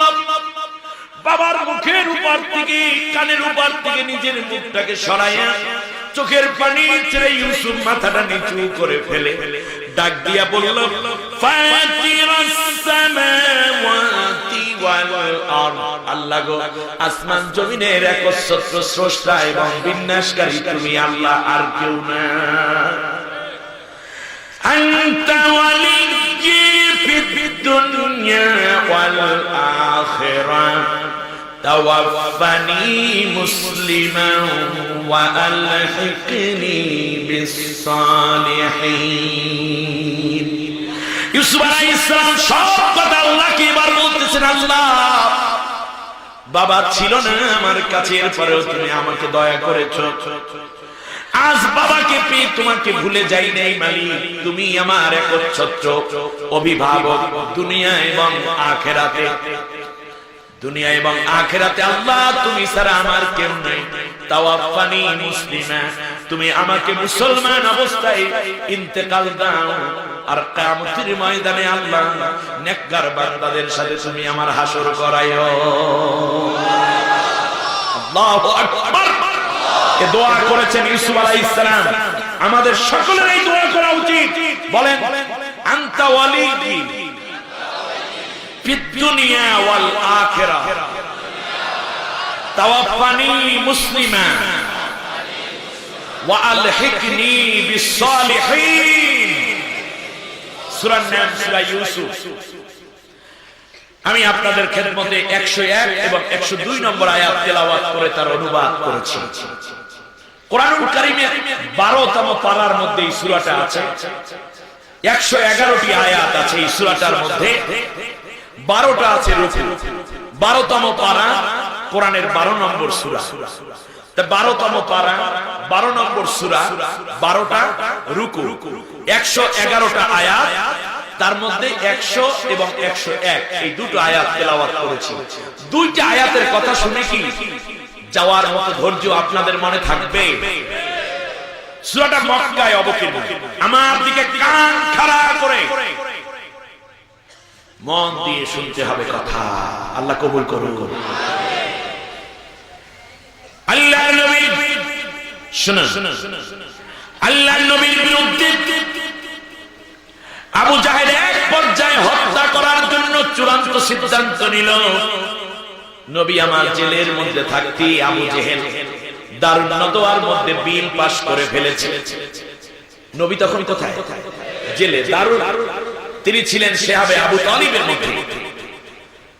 53 জন সাহাবী সাহাবিয়া একই ভাবে জেলের মধ্যে। এই দিকে আবু জেহেল চিন্তা করলো, মুহাম্মদ যদি বাইরে চলে আসে তাহলে সব মানুষ মুহাম্মাদের দিকে দৌড় দেবে। এই জন্য পৃথিবীতে যারা নৈতিকভাবে পরাজিত স্বৈর শাসক, তারা কোনোদিন ভালো মানুষ জেল থেকে যাতে বের হতে না পারে, সেই জন্য এমন আইন করে যাতে করে মৃত্যু ব্যতীত আর কোনোদিন জেল থেকে জীবিত বের হতে না পারে, ঠিক না? এটার দ্বারা তার সক্ষমতা নাই, এটা বিশাল দুর্বলতা, বড় দলিল, ঠিক না? বলে জানে হে যদিও বের হয় তাহলে সব মানুষগুলো দৌড়াবে ওদের দিকে। আমি নড়ের ঘুষ, এই ভয়ে এমন আইন করে যাতে করে কোনদিন আর বেরোতে না পারে। আবু জাহেল চিন্তা করলো, মুহাম্মদ বেরোইলে আমি শেষ। সুতরাং এমন আইন করব যাতে করে মুহাম্মদ কোনদিন বেরোতে না পারে। আবু জেহেলের যেই জায়গায় আইন পাশ হতো ওইটার নাম ছিল দারুন নাদওয়া। 49 জন মন্ত্রী নিয়ে গঠিত ছিল এই দারুন নাদওয়া। বাংলাদেশ যেটা আইন পাশ করা হয় যে জায়গায়, ওটার নাম হলো কি? জাতীয় সংসদ। আমেরিকায় যে জায়গায় আইন পাশ করা হয় ওটার নাম কি? White house. ভারতে যেই জায়গায় আইন পাশ করা হয় ওটার নাম কি? হ্যাঁ, বিধানসভা। প্রত্যেক রাষ্ট্রে এরকম সিস্টেম আছে না নাই? আবু জেহেলের নাম ছিল কি? দারুন নাদওয়ার মধ্যে আবু জেহেল বুঝতে পারলো যদি বেশি শক্তি দিয়ে মুহাম্মাদের মতো একজন ক্ষুদ্র আন্দোলনকারী এবং কোরআনের পক্ষে সমর্থন করা মানুষ অল্প কয়েকজনকে হত্যা করি, সময়ের প্রয়োজনে এক পর্যায়ে যদি কেউ ঘুরে দাঁড়ায় ওদের পক্ষে, তাহলে আমাদেরকে ফাঁসি ছাড়া উপায় থাকবে না। এই জন্য একটা আইন করব, এমন ভাবে পরবর্তীতে বলবো যে আসলে আমরা মুহাম্মদকে হত্যা করি নাই, বরং জাতীয়ভাবে আইন পাশ করে দেশের মানুষের দাবি পূরণ করেছিলাম। এই ষড়যন্ত্র এখন আর নাই। কি ষড়যন্ত্র হয়েছে শোনা। আমি জামাল উদ্দিনের কথা না, সূরার নাম সূরা আনফাল, কি আয়াত নম্বর 30। কোরআন খোলেন, কোরআন খোলেন। আগে বললে লইছি কিন্তু কোরআনের কথা নেতার বিরুদ্ধে গেলে মাথা নাড়াইতে পারবে না। আমার আল্লাহ ডাক দিয়া কয়, ওয়া ইয ইয়ামকুরু বিকাল্লাযীনা কাফারু লিয়ুসবিতুকা আও ইয়াকতুলুকা আও ইউখরিজুক ওয়া ইয়ামকুরুনা ইয়ামকুরুল্লাহ আল্লাহু খায়রুল মাকিরিন। নবী হে, তোমার বিরুদ্ধে তিনটা অপশন রেখে একটা জঘন্য বিল, ওয়া ইয ইয়ামকুরু, আল্লাহ বলেন জঘন্য ষড়যন্ত্র, ঠিক কিনা বলেন? যুগে যুগে এই ষড়যন্ত্র নবীদের বিরুদ্ধে হয়েছিল, ঠিক কিনা বলেন? ঈসা আলাইহিস সালামকে ক্রুশবিদ্ধ করে হত্যা করা হয়েছিল, তাও একটি আইনের মধ্যে, ঠিক কিনা বলেন? আল্লাহ তাআলা তাকে বাঁচিয়ে দিয়েছেন। মুসা আলাইহিস সালামকে হত্যা করা হয়েছিল, সেটাও ফিরাউন একটি আইনের মাধ্যমে, ঠিক কিনা বলেন? দারনি আব্দুল মুসা ওয়ালিয়াদু রাব্বাহু, আমাকে ছেড়ে দাও, আমি আজকে মুসাকে হত্যার জন্য রেডি হয়ে গেলাম, আমাকে ছেড়ে দাও। একটু খেয়াল করেন, জারনি। মন্ত্রীরা কইল আপনাকে অনুমতি দিলাম, মারেন মুসাকে। এখন তাফসীর দেখেন, জারনি কয়, জারনি মানে কি? আমাকে ছেড়ে দাও। ফিরাউনের ধরছে কেটা? সাইডে যেতে কইছে, কিন্তু ধরে নাই, যে সারে এর মানে হচ্ছে ভয়তে ধরছে। অতএব যত মোরামুরি দেখেন আর নির্যাতন দেখেন, এটা কিন্তু শান্তির না, মহা অশান্তি একটা কিছু মাঝে মাঝে ঘটে, ঠিক কিনা বলেন? আপনি কোরআনের কথা বলেন, আপনি এলাকার সৎ ছেলে, সৎ লোক, আপনি আলেম, আপনার বিরুদ্ধে যে ষড়যন্ত্র হচ্ছে, আপনি মনে করবেন না এটা কোনো সুস্থতার কারণে, এটা মহা অসুস্থতার একটি আলামত। এর মানে সে মনে করে আপনি ছাড়া তার পথের কাঁটা কেউ নাই, আপনি বীর বলে আপনাকে সে ক্রিয়েট করছে, বিধায় আপনার বিরুদ্ধে সে সংগ্রামে লিপ্ত। মুসা যখন দেখলো, ফিরাউন যখন দেখলো মুসা আমার সমকক্ষ, মাইরা লাও মুসারে। ইব্রাহিম আলাইহিস সালামকে যখন নমরুদ দেখেছে তার সমকক্ষ, তখন তারা কি করে? অতএব এই যে মারামারি হচ্ছে, এটা কিন্তু স্বাভাবিক কোনো নিয়ম নাই, এর মানে বুঝতেছে আমার সময়। ওয়া ইয ইয়ামকুরু বিকাল্লাযীনা কাফারু লিয়ুসবিতুকা, ও নবী, ওই মজলিসের মধ্যে দারুন নাদওয়ায় তুমি নাই, আমিও ছিলাম না, আপনারা ছিলেন কিনা? কিন্তু কোরআনের মধ্যে আল্লাহ সূরা আনফালে বলে দিলেন লিয়ুসবিতুকা, এক নম্বর কাজ তারা সিদ্ধান্ত নিয়েছে, লিয়ুসবিতুকা, তোমাকে যাবজ্জীবন কারাদণ্ড দিয়া দেবে, আমৃত্যু কারাদণ্ড দেবে। নবীকে কে? আবু জাহেল। খেয়াল করেন নাই মনে? এইটা যদি না পারে, এইটা যদি সাকসেস হয়ে যায়, তাহলে দ্বিতীয় যে সিদ্ধান্ত নিয়েছে তা হলো আও ইয়াকতুলুকা, তোমাকে সুযোগ পাইলে একেবারে কতল করে ফেলবে। কতল করে মানে কি? কতল করে ফেলবে মানে কি? মেরে ফেলবে। এরপরে আল্লাহ রাব্বুল আলামিন বলেন এই দুইটার একটাও যদি করতে না পারে, তোমার নাগরিকত্ব ক্যান্সেল করে দিয়া অন্য দেশে নির্বাসনে পাঠাইয়া দেবে। আও ইউখরিজু, দেশ থেকে তোমার নাগরিকত্ব ক্যান্সেল করে আউট করে দিবে। কার কথা? আমরা কি ছিলাম তখন? দারুণ নদওয়ায় কি ষড়যন্ত্র হয় আমরা তো জানি না, ঠিক না বলেন? অতএব যুগে যুগে এইরকম এই আবু জেহেলের নাতিপুতি যারা আছে, তারা মুহাম্মদুর রাসূলুল্লাহ সত্যিকার কাজ যারা করে, নবীওয়ালা কাজ, তাদের বিরুদ্ধে এই তিনটা ষড়যন্ত্র করে যাচ্ছে। এখন করেন, সামনে করার কোনো সম্ভাবনা আছে? আমার আল্লাহ শুনেন, কেউ যদি কথা কন তাহলে স্টেজে না আমি উঠে যাবো, এখানে ওয়াজ করাই। ওয়াজের মধ্যে কোনো কথা নাই, শেষ করে দেবো, তারপর আপনাদের কথা বলবেন। আমি কোরআন থেকে কথা বলছি। এই রকম অবস্থা কাউকে আপনারও হইতে পারে। আজকে হাসার কোনো কারণ নাই, কারণ চাকা ঘুরতেছে। কেউ তলে, কেউ উপরে, কেউ তলে, কেউ উপরে, ঠিক না? অতএব উপরে উঠে চাপাচাপি কম করবেন, নিজে চাপ কম খাইবেন। ব্যাস, জ্ঞানীদের জন্য ইশারা যথেষ্ট। এবার খেয়াল করেন, যখন এই ঘটনা ঘটে গেল, আল্লাহ রাব্বুল আলামিনের হাবিব কিছুটা অস্থির হয়ে পড়লেন, মেরে ফেলে। তখন আল্লাহ তাআলা সূরা ইউসুফ নাযিল করলেন। আমার দিকে তাকান। তখন কি নাযিল করলেন? তাহলে সূরা ইউসুফটা মক্কায় অবতীর্ণ নাকি?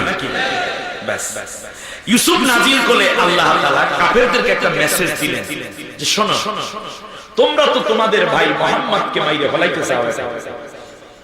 এলাকার ভাই না, দেশের ভাই, দেশের ভাই। কয়েকদিন আগে আমাদের এলাকায় ইউনিয়ন কাউন্সিলের নির্বাচন, হঠাৎ করে দেখলাম এক ক্যান্ডিডেটের ছেলে ক্লাস 7-এ পড়ে, ও মিছিল করে, আমার ভাই, তোমার ভাই, জব্বার ভাই, জব্বার ভাই, জব্বার ভাইয়ের মার্কা ছাতা মার্কা। আমি ওর বললাম, এই জব্বার কি তোর ভাই? হুজুর দেশের ভাই, দেশের ভাই, আমার ভাই। এবার কেমন ভাই হলো? এখন বলতেছে যে তোমাদের ভাই মুহাম্মদুর রাসূলুল্লাহ সাল্লাল্লাহু আলাইহি ওয়াসাল্লামকে তোমরা হত্যা করতে চাও। হে মুহাম্মাদের এলাকার লোকেরা শোনো, তোমাদের অনেক আগে, প্রায় 3000 বছর, এখন থেকে 4500, কিন্তু তখন ছিল 3000 বছর আগে, আমি জর্দান, তখন ছিল কেনান, জর্দান নদীর পশ্চিম তীর দিয়ে দুতন নামক একটা জায়গায় ইয়াকুব পয়গম্বরের ঘরে আমি ছোট্ট এক ইউসুফকে পাঠাইছিলাম। সেই ইউসুফ রাষ্ট্র পরিচালনার একটি স্বপ্ন দ্রষ্টা ছিল। ভাইরা সহ্য করতে পারে নাই, দইরা তারে কূপের মধ্যে ফেলাই দিয়েছিল হত্যা করার লক্ষ্যে। আমি আল্লাহ রাব্বুল আলামিন কূপের মধ্য থেকে উঠাইয়া পরবর্তীতে মিশরের বাদশা বানাই। আর মিশরের বাদশা বানাইয়া যেই ভাইরা হত্যা করতে চেয়েছিল, সেই ভাইদেরকে আমি আল্লাহ তার সামনে মাথা নত কইরা বায়াত নিতে বাধ্য করেছিলাম। আজ সূরা ইউসুফ নাযিল করলাম এই জন্য, শোনো, তোমরা তোমাদের ভাই মুহাম্মদকে হত্যা করতে চাচ্ছ, দেশের ভাই হত্যা করতে চাচ্ছ, কিন্তু আমি আল্লাহর একটা ইচ্ছে আছে মুহাম্মদের ব্যাপারে। তোমরা যতই হত্যা করতে চাও, হত্যার বিল পাস করে ফেলেছো, সেটা বাস্তবায়ন হবে না। ইউসুফকে যেমন করে আমি মিশরের বাদশা বানাইয়া ভাইদেরকে তার সামনে নোয়াইয়া দিয়েছিলাম, নত করে দিয়েছিলাম, সেদিন বেশি দূরে নয়, তোমাদের ভাই মুহাম্মদকে আমি আল্লাহ তাআলা আজকে হিজরত করাইয়া পরে মক্কায় আবার বিজয় বেশে ফিরাই আনবো। আর তোমরা নারী পুরুষ সবাই মিলে আমার মুহাম্মদের সামনে হাত নিচু করে, মাথা নিচু করে বায়াত দিতে বাধ্য হবে। এই জন্য আল্লাহ রাব্বুল আলামিন ইউসুফের দৃষ্টান্ত এনে সূরা ইউসুফ নাযিল করে আল্লাহ তাআলা সেই সময়কার কাফেরদেরকে চমৎকার একটি শিক্ষা দান করেছিলেন। আজকেও তো সেটাই মনে হচ্ছে, ইনশাআল্লাহ বলেন ইনশাআল্লাহ। আমার বন্ধুগণ, মক্কায় অবতীর্ণ সূরাগুলোকে বলে মাক্কি সূরা, ঠিক না বলেন? হিজরতের পরে যত সূরা নাযিল হয়েছে সবগুলোকে বলে কি সূরা? মাদানী সূরা। একটা পার্থক্য বলি, তারপরে আলোচনা। মক্কায় যত সূরা, 13 বছর আল্লাহর নবী কোরআনের দাওয়াত দিয়েছেন মক্কায়, 86টা সূরা নাযিল হয়েছে। কোন জায়গায় আল্লাহ তাআলা ইয়া আইয়ুহাল্লাযিনা আমানু বলেন না, কান খাড়া করে শুনেন।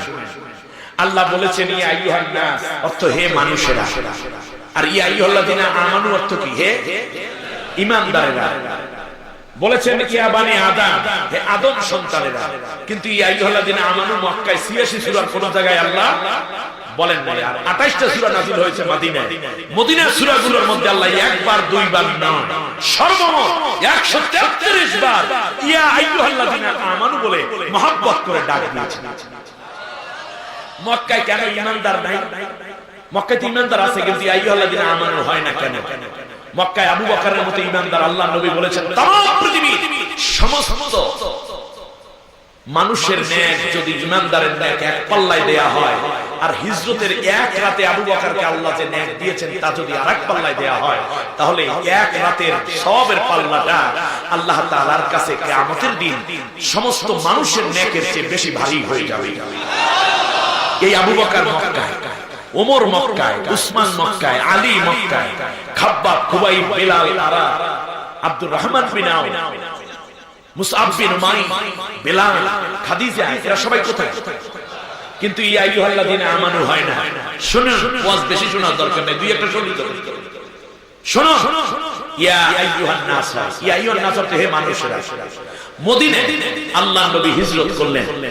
হিজরত করার পরে ইহুদি, বৌদ্ধ, খ্রিস্টান, মুজাসসিস সবাই চলে এসে বলল, মুহাম্মদ আপনার মতো ভালো মানুষ আমরা মদিনায় পেয়েছি, দয়া করে এই রাষ্ট্রভার আপনি নেন, দেশটা আপনি চালান। আল্লাহর নবী বললেন, যদি আমি এই দায়িত্ব তোমরা আমাকে দাও তাহলে আমি একটি শর্ত দেব, সেটা হচ্ছে আমি কিন্তু তোমাদের সংবিধান দিয়ে দেশ চালাবো না, আমি আল্লাহর কোরআন দিয়ে রাষ্ট্র চালাবো। তাতে কি তোমরা রাজি আছো? তখন ইহুদি, খ্রিস্টান, বৌদ্ধ, মুজাসসিস সবাই বলেছিল, মুহাম্মদ আল্লাহ তো সকলের আল্লাহ, সূর্য আল্লাহর কথা শুনে সবাই বাড়িতে সমান আলো দেয়, বৃষ্টি আল্লাহর কথা শুনে সবার ক্ষেত্রে সমানভাবে দেয়, অতএব আল্লাহর কথা দিয়ে যদি দেশ চলে আমাদের কোনো অসুবিধা নেই। আল্লাহর নবী কোরআন দিয়ে রাষ্ট্র চালানো শুরু করলেন। ওই যে আবু বকর, ওমর, ওসমান এরা সবাই মদিনায় হিজরত করলেন। মক্কার লোকেরা ঈমানদার, তারা চলে গেলেন মদিনায়, দেশ চলে আল্লাহর কোরআন দিয়ে। 133 বার আল্লাহ বললেন ইয়া আইয়ুহাল্লাযিনা আমানু, হে ঈমানদারেরা। ওই ঈমানদারেরাই মক্কায় থাকে, দেশ চালায় আবু জাহেল। হইল হে মানুষেরা। মানুষ আর ঈমানদারের মধ্যে পার্থক্য আছে না নেই? সব ঈমানদার মানুষ, কিন্তু সব মানুষ তো ঈমানদার।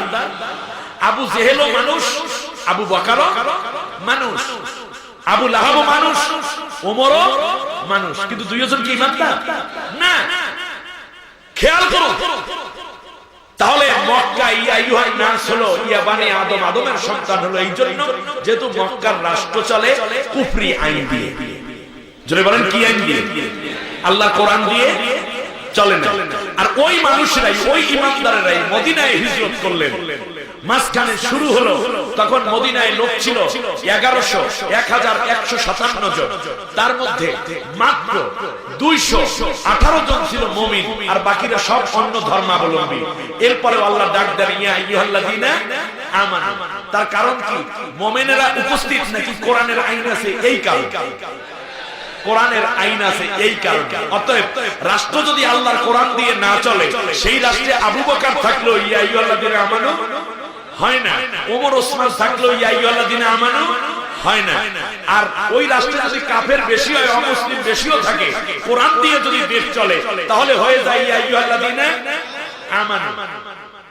তাহলে বলেন তো দেখি, একটা প্রশ্ন বলি, সামনে যাচ্ছি। এই মুহূর্তে মনে করেন বাংলাদেশে কোরআন নাজিল হচ্ছে, বলুন তো ইয়া আইয়ুহাল্লাযিনা আমানু হতো না ইয়া আইয়ুহান নাস হতো? কারণ কি? কোরআনের আইন নেই। তবলিগের এত ভাই আছে, সাথী ভাইরা আছে, এত পীর আছে, এত মুরিদ আছে, এত মসজিদ আছে, এত খানকা আছে, এত তাফসীর মাহফিল আছে, এত হুজুর আছে, এত দাড়িওয়ালা, টুপিওয়ালা, ইয়া আইয়ুহাল্লাযিনা আমানুর যোগ্যতা এখনো অর্জন হয়নি।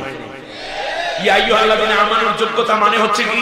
আল্লাহর কোরআন দিয়ে রাষ্ট্র পরিচালনা, ঠিক কিনা বলেন? আল্লাহর কাছ থেকে ইয়া আইয়ুহাল্লাযিনা আমানুর মর্যাদা উদ্ধার করতে চান, উদ্ধার করতে চান, তাহলে একটা কাজ করতে হবে, তাহলে ওই সংসদে আল্লাহর কোরআন দিয়ে যেন চলে, সেই জন্য আমাদের সকলের ঐক্যবদ্ধভাবে তাবলীগ, পীর, মাশায়েখ, মুরিদ সবাই মিলে ঐক্যবদ্ধভাবে কাজ করতে হবে। সবাই রাজি? সবাই রাজি? হাত উঁচু করে আল্লাহকে দেখেন একটু, লিল্লাহি তাকবীর। আল্লাহ কবুল করুন, বলেন আমিন। খেয়াল করুন, আল্লাহর নবী বলে আমি ইউসুফকে তিন কারণে বেশি ভালোবাসি এবং মর্যাদা দেই। এক নম্বর, তিনি নবী, তার বাবা নবী, তার দাদা নবী, তার দাদার বাবাও নবী। সুবহানাল্লাহ বলেন। পৃথিবীতে কোন নবী নবীর সিলসিলায় এত বংশ পায় না।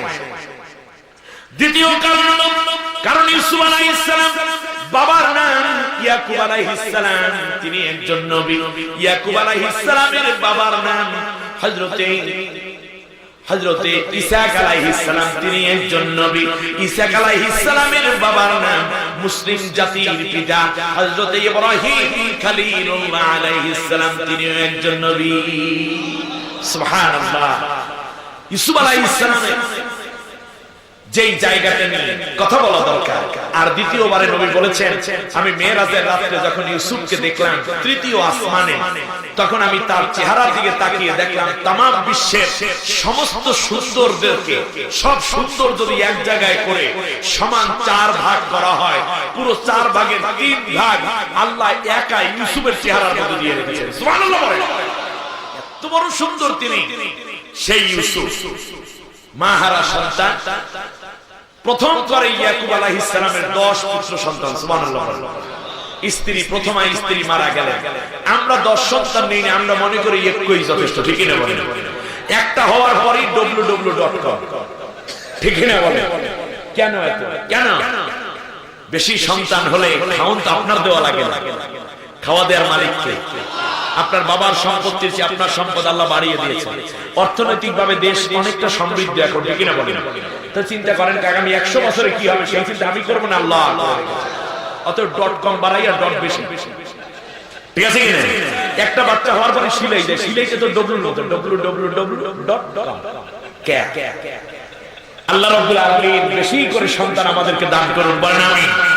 জোরে বলেন আমিন। মায়েরা বেশি সন্তান নিন। কোনটা কোরআনে হাফেজ হবে, কোনটা মাওলানা হবে, কোন ডাক্তার হবে, ইঞ্জিনিয়ার হবে, কোনটা বিদেশে থাকবে, কেউ লন্ডন থাকবে, কেউ আমেরিকা, কোনটা ঢাকা, কোনটা চট্টগ্রাম, কোনটা রাজশাহী, কোনটা পুলিশ, কোনটা ইঞ্জিনিয়ার, ঠিক না? কি কয় না কয়, যেই বাগানে গাছ নাই, ফল নাই, ফুল নেই, বাগানের কোনো দাম আছে নাকি? একটু বাচ্চা মইরে গেলে তো কামতে কামতে শেষ। আর যদি বিয়ে কইরা মেয়ে ভাগাইয়া নিতে পারে পুত্রের মধ্যে, তাহলে তো আপনার চোখের পানি ঘুরাইবে না কিয়ামত পর্যন্ত। সব ভাববে, দুই একটা আবার বোকা রাখেন, বোকা বোকা সব শিক্ষিত বানাই না, অশিক্ষিত একটা রাখবেন, কারণ শেষ বয়সে এই দিক কাছে থাকবে, আর গরু লালন করবে, দুধ দোয়াই আপনারা খাওয়াইবে, ঠিক না? যেগুলো শিক্ষিত ওইগুলোর ফোন দেবে, দাদা টাকা পাঠাও তাড়াতাড়ি, বাবাকে বিদেশে নেওয়া লাগবে। সব শিক্ষিত সবাই দূরে দূরে চলে যাবে, পরে কিন্তু কিছু পাইবে না। এইবার ইয়াকুব আলাইহিস সালাম যেটা করলেন, ইউসুফ আলাইহিস সালাম স্বপ্ন দেখছেন। আলহামদুলিল্লাহ, আলহামদুলিল্লাহ। ইউসুফ আলাইহিস সালাম এর মাকে বিয়ে করলেন, মানে অর্থাৎ আরেকটা বিয়ে করলেন। বিয়ের পরে হযরত ইউসুফ আলাইহিস সালামের আল্লাহ তাআলা এই ঘর দান করলেন। আলহামদুলিল্লাহ, আলহামদুলিল্লাহ। দ্বিতীয়বারে সন্তান হবে, সন্তান সম্ভবা। সন্তান আসলো, নাম হচ্ছে বনিয়ামিন। সুবহানাল্লাহ। বিনিয়ামিন যখন চলে আসলেন, মা যখন সন্তান প্রসব করলেন, বুকের মধ্যে নিয়ে দুধ পান করাচ্ছেন। সুবহানাল্লাহ। মায়েরা কত কষ্ট করে, আমাদের অনেকেই তো মা পৃথিবীতে নাই, ঠিক না বলেন? আজকের আখিরি মুনাজাতে জুমাবার রাতে দোয়া না করে যাব না ইনশাআল্লাহ, বলেন। হযরত ইউসুফ আলাইহিস সালাম আস্তে করে মায়ের কোলে আসে এই ছোট্ট ভাইটিকে দেখার জন্য যখন আতুর ঘরে প্রবেশ করলেন, দেখা গেল আল্লাহর হুকুম মায়ের দুধ পান করছে বনিয়ামিন। এমন সময় আল্লাহ তাআলা ইউসুফ আলাইহিস সালামের মাকে দুনিয়া থেকে নিয়ে গেলেন। আল্লাহু আকবার। ঘটনার অবতারণা এভাবেই হল। ইয়াকুব আলাইহিস সালাম যখন স্ত্রীর লাশ এসে দেখলেন, হযরতে বনিয়ামিন এবং ইউসুফকে কোলের মধ্যে টেনে নিলেন। নেয়ার পরে এক পর্যায়ে দেখা গেল ভিন্ন দৃশ্য। ইয়াকুব আলাইহিস সালামের চোখ দিয়ে দরদর করে পানি ঝরছে। আল্লাহ, এই বৃদ্ধ বয়সে, আমার বয়স প্রায় 70 বছর, আমি এখন নতুন করে বিয়ে করব, আবার এই সন্তানদেরকে কে লালন করবে, পালন করবে? রব্বুল আলামিন, দয়া করে তুমি আমাকে ধৈর্য ধরার তৌফিক দাও। সুবহানাল্লাহ। ভাইয়ের চোখে পানি। আল্লাহু আকবার। ভাইয়ের চোখে পানি। পাশে দাঁড়ানো ছিল জুরওয়া। নাম কি? জুরওয়া। জুরওয়া বিনতে ইসহাক। ইসহাকের বোন ভাইরা হযরতে ইউসুফ আলাইহিস সালামকে কোলের কাছে নিয়ে গেলেন। ভাইয়ের চোখের পানিগুলো বোন মুছে দিচ্ছে। কয়েকদিন আগে দেখলাম বোনের কত মায়া ভাইয়ের জন্য, একটু খেয়াল করেন। আল্লাহু আকবার, আল্লাহু আকবার কবীরা। ভাই দুইটা কিডনি অচল হয়ে গেছে, অচল হয়ে গেছে দুইটা কিডনি। বোন গিয়ে গোপনে গোপনে ডাক্তারকে বলছে, ডাক্তার কত টাকা লাগবে? বলল যে 3.5 লক্ষ টাকা লাগবে। বলল ডাক্তার কিডনি দেব আমি, দয়া করে আপনি আমার কিডনিটা নিয়ে আমার ভাইকে দিয়ে দেন, আর 50,000 টাকার যে অপারেশন খরচ এইটা আমি দেব। সুবহানাল্লাহ, সুবহানাল্লাহ। ভাইকে বাঁচাই দিলেন আমার ভাইয়েরা।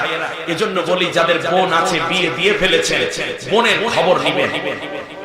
মাঝে মধ্যে বোনের বাড়িতে যাবেন, আবার দাওয়াত দিয়ে নিয়ে আসবেন, একটু হাদিয়া তোহফা দিবেন। আপনি ঈদের উপলক্ষে বোনকে একটা ছোট্ট শাড়ি উপহার দেন, একটা শাড়ি দেন কম দামে।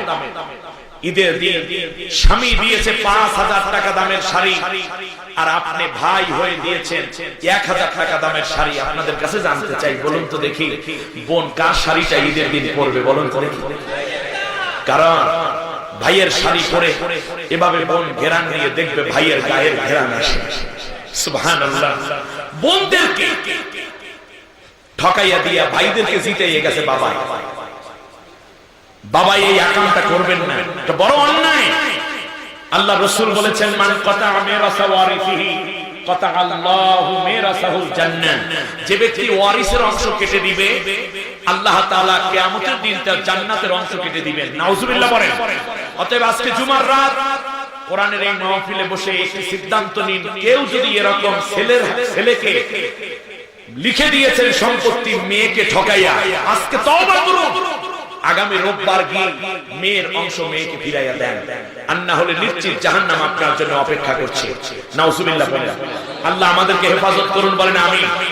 বোন নিয়ে গেলেন, ভাইয়ের চোখের পানি মুছাইয়া দিয়া বলছে, ভাই কোনো চিন্তা করবেন না, আমি এই দুইটা সন্তান বড় করে আপনার কাছে ফিরাইয়া দেব। সুবহানাল্লাহ। আর একটু জোরে বলেন সুবহানাল্লাহ। ইউসুফ আলাইহিস সালাম, বনিয়ামিন দুই ভাই বড় হচ্ছে ফুফির লালনে, ফুফির পালনের মাধ্যমে। আমার ভাইরা খেয়াল করুন, আস্তে আস্তে করে হযরতে বনিয়ামিনের বয়স, ইউসুফ আলাইহিস সালামের বয়স 7 বছর, বনিয়ামিনের বয়স 4 বছর। সুবহানাল্লাহ। দুইজন সন্তান ইয়াকুব আলাইহিস সালামের বয়স 70 ভাড়াইয়া গেল। দুই সন্তানকে দুই পাশে নিয়ে হযরতে ইয়াকুব আলাইহিস সালাম রাত্রি বেলায় শুয়ে আছেন। এমন সময় হযরতে ইউসুফ আলাইহিস সালাম কিছু একটা কল্পনা করলেন, দেখলেন।